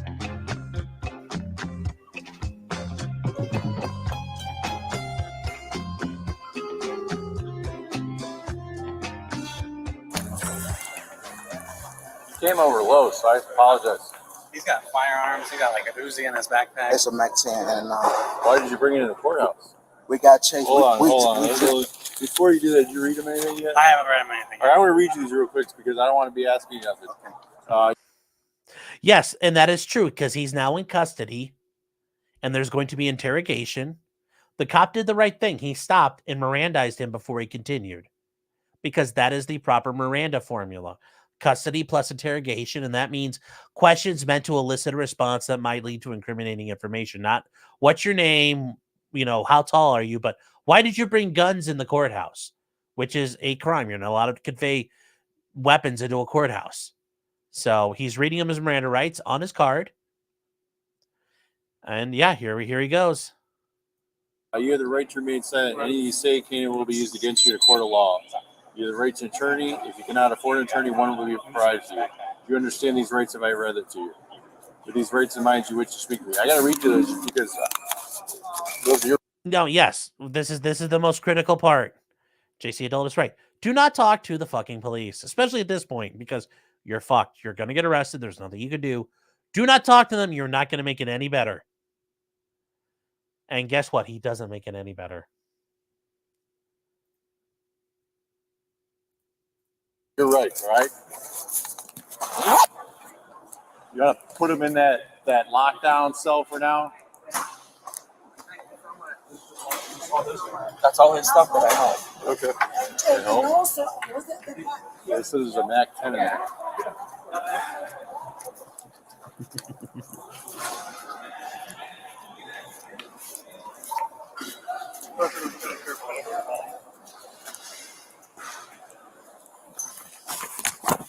And if you walk up these stairs and you go over it in the corner, that's the elevators that take up to the courtrooms.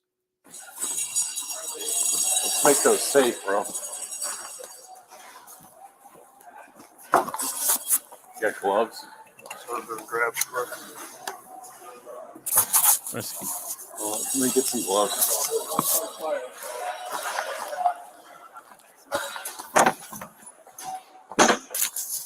Yeah. He says there's a Mac 10 in there too. Yeah, we're gonna skip them. Actually, come around the corner.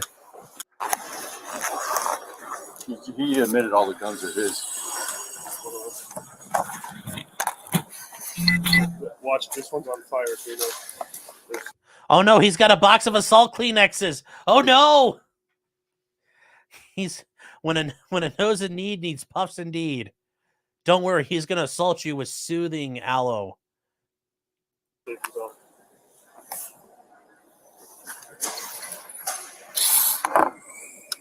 Yes. That one's a Taurus 9mm, the handgun of discerning professionals all over the world, with his with the typical beam and flashlight attached, which I'm sure probably cost him $30 on Amazon. Loaded.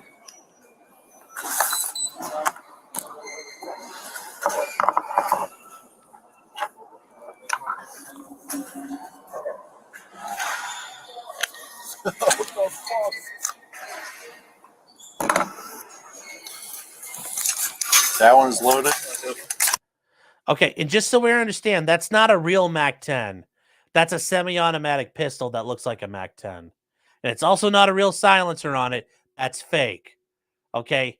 Homeboy didn't actually have like a full auto Mac 10 with a can on it. They look completely different than that. Yes, but it comes with a 30-round magazine. It's made by Masterpiece Arms. You can buy one. They're like $500. And the funny thing is, I was at court like the day before. I wish I would have been there for this. That would have been fucking hilarious. Oh, it's safe. Bro, this is wild. This is the wildest thing I've ever seen in here. What are you here for? You trying to file? Are you trying to file with criminals, or you got one place against you?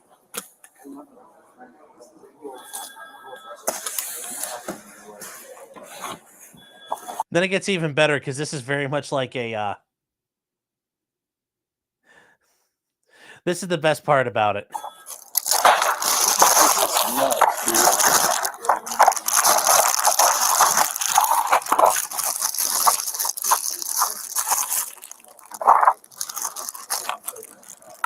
Hey, Sarge. Like, how's he going to reload? Like, he's got all this ammo, but he doesn't have spare magazines. So, like, if he needs to use this, like, Mac 10, and he's just up there, he's like, brrr, and then what, do they get to pull it out? And like, hold on, guys. Ka-chunk, ka-chunk, ka-chunk, ka-chunk, ka-chunk, ka-chunk, ka-chunk. Like, he doesn't have other magazines to load while somebody's, like, he can't shoot somebody reload for him. It doesn't work.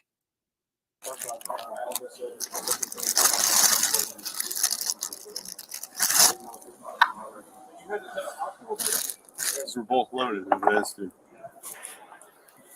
What are you here for? Restraining orders. Yeah, see, still don't talk. What are you here for? I want a lawyer. You're trying to file them? I'm with my mama. Are you trying to file restraining orders or what? Or you got one place against you? Ain't nothing against me. Like, we hear a whole bunch of stuff. Everything happening in the right here. Take a deep breath, relax. Everything is legal in my name and my Okay. gun. But you can't bring this in here. I know everything happened, so it's like we getting chased. I got dropped off by Officer Gates, badge number 141. We just came from the hospital. They know everything already. But you heard this at a hospital too? Yes, everything happens. You had both? Yes, no. So he talks about, well, now I took these guns into a hospital, and I've been running all over town with these guns because somebody's chasing me. So these weapons inside of a hospital? Yes, they took me to the back room and everything crazy. Everything just happened in a couple seconds. Cleveland brought you down here with? No, like the hospital. The hospital did? It's like 10, what hospital? It's like 5 minutes away, 6 minutes away. Which hospital though? In his defense, there are hospitals within a couple of minutes of like the courthouse. Maybe like 10 minutes, but yeah, you can get there pretty quick. You don't know which hospital you were at? Everything happened. So the hospital is like 6 minutes away, bus wise. What side of town? This side. East side or west side? I got this. He just said this side. You are on the east side of town. Like, don't make it too hard on the dude. Like, yes, he's on the east side of the river. He's on the east side. I mean, like, yes, there are some west streets, but like, geez, you know what he's talking about. West side? No. He's on Ontario. You know where he's at. You take the bus. We just came like the back streets. St. Vincent? Yes, St. Vincent. You went to St. Vincent and they brought you over here with 2 guns? No, in your bag? We went to the hospital and they dropped us off. Because we. Okay, so he got taken to jail and he's stuck in jail. He's got like a $100,000 bond right now. Don't talk. It doesn't make it any better. Yes, charge me more crimes, please. Yes, that's exactly. I just found a new client. No, he's already got a counsel appointed for him, so he already got it, and it wasn't me. Sheriff Fuck saying, but it's actually bring your guns to work day at the hospital, so it was all good. Sounds like a fun hospital. I would love that. Amateur Iconoclast says, did he take the bus? It sounds like he took the bus. Yes. Beautiful. Taking the bus with a bag full of guns. Ingress, yes, this is a question I thought somebody would ask. If you walked in on this, would you interject? I have to be careful because I can't obstruct them while they're doing their investigation and official business. I could probably yell at them like, homie, shut your mouth, get a lawyer. But that's about it. I can't like throw a business, like I can't take a bunch of my business cards and like wad them up and throw them at him like a grenade and hope like one lands on his lap. That's like soliciting, and that's would probably get me kicked. I'd probably get kicked out of the courthouse and have to deal with the court holding me in contempt. But no, you're not allowed to do that. But I could yell like, yo, bro, like shut your mouth, talk to a lawyer, don't talk to the cops. I could probably get away with that. But I'm not going to lie. There's good time. Like if I'm walking into court, I'm probably like, hey man, what's like, I'm probably talking to a client like, hey dude, where, you know, are you on the 13th floor yet? Or, well, no, not 13th, but like, are you on the 23rd floor yet? You know, get in front of the, you know, make sure you're there. Make sure you're sitting there. If you got to go to the bathroom, I'm on the way up. Get it done now. We have to talk. Or I'm, you know, fucking around on doing any number of things. Or I'm completely off in La La Land. Maybe. I don't know. Sometimes I may have seen it, but you never know. Because by that point, I'm already walked past. But yes, if I saw that, I would yell something. Agus saying, he'll just drop him in the gun, like, boom, and just drop another one in. Carrie says, Sean in Ground Zero, yeah. And then Scott Baines for $10. Thank you, Scott. I appreciate it. Appreciate the support. Says, hey, Sean, love the channel. Hope you have a great holiday weekend. P.S. I did it. I'm guilty, but they'll never catch me. Yeah. Congratulations if they ain't going to catch you.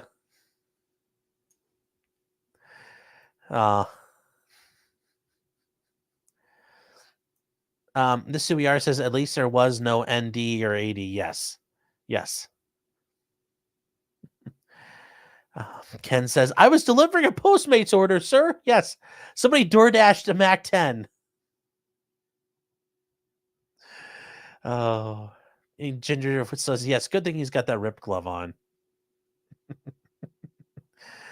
Oh.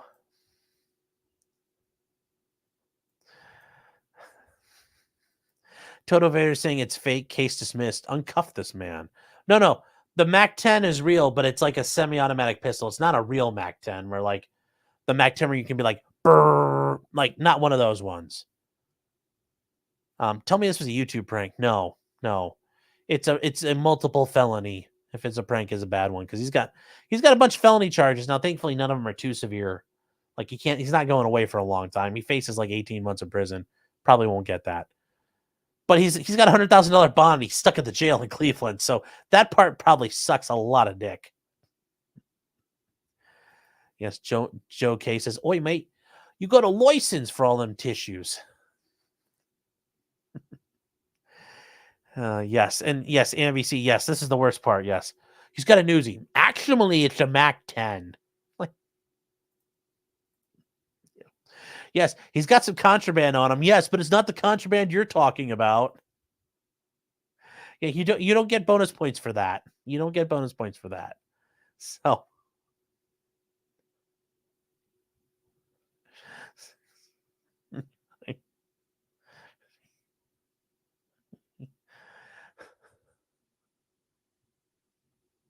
No, it doesn't work that way, guys. It does not work that way, guys.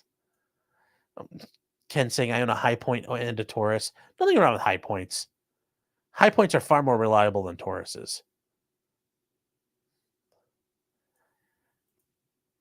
Ken says, this man is smart. If you don't talk to the police, they can't help you. Cedar Rose saying, what happened to his mom? She got charged as well because she had a gun on her. So she got similar charges of carrying concealed weapon and conveyance of a deadly weapon into a courthouse.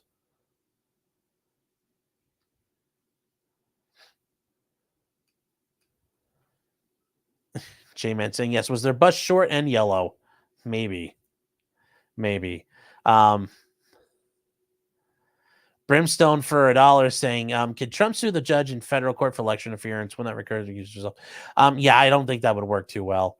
Then Brimstone says for $5, thank you, over on Locals, saying, have you heard of melanin theory? You should Google it and read an overview. Yes, that's exactly what I want to do in on a live stream. That'll be great.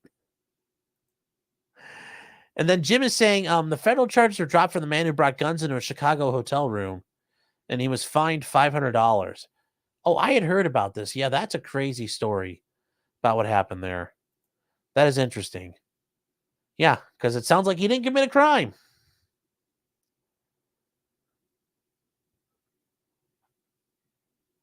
Say, I would throw business cards like Gambit if I could. If you have one of those dollar bill guns that shoots out the dollar bills like that and you can do business cards, that's what I do. I'd like, what's up? See people driving down the road. That's what I would do too. Ag Biochemist says Nebraska football still sucks. Most football sucks. I mean, heck, when I do fantasy football, I subscribe to the Inshallah theory of team management. The team I picked is the team that goes all the way through the season. I have faith those guys will do every game. Doesn't always work out, but once again, Inshallah.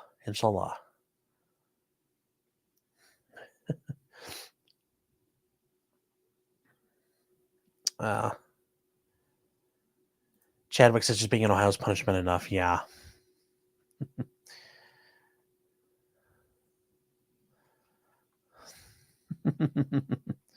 What was the reason they brought the guns? I think they were claiming they were being chased or attacked by people.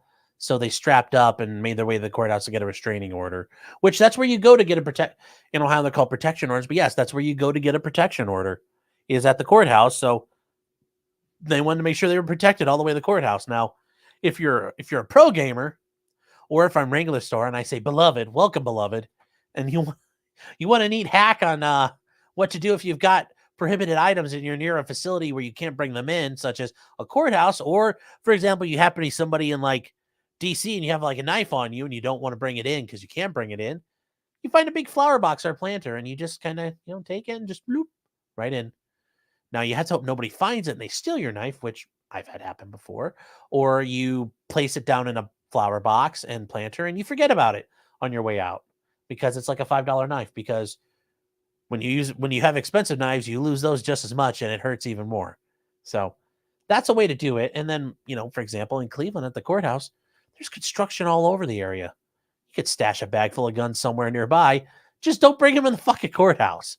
But that's your free tip on a surreptitious off-body weapon stashing. You can call it caching, I don't know. But it can work. Oh, inshallah. Inshallah. Okay. Carrie's saying not inshallah. Okay. Inshallah. Two Scoops saying toss the guns in the bushes. Not Sean. Yes. Yes.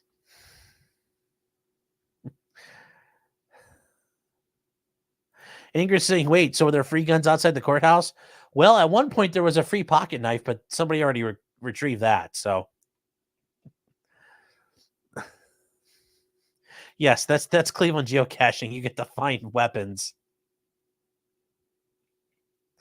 Yes. So, Agbot Kevin saying enchiladas. Yes. There is only one Speedy Gonzalez, and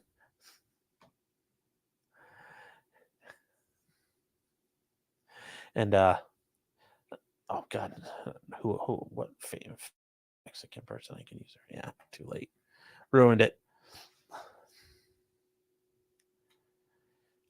Kimbo says you can bring knives in the courthouse if you say you're a contractor. Well, where are you working? What are you working on? You generally just don't come in that way. You come in at different access.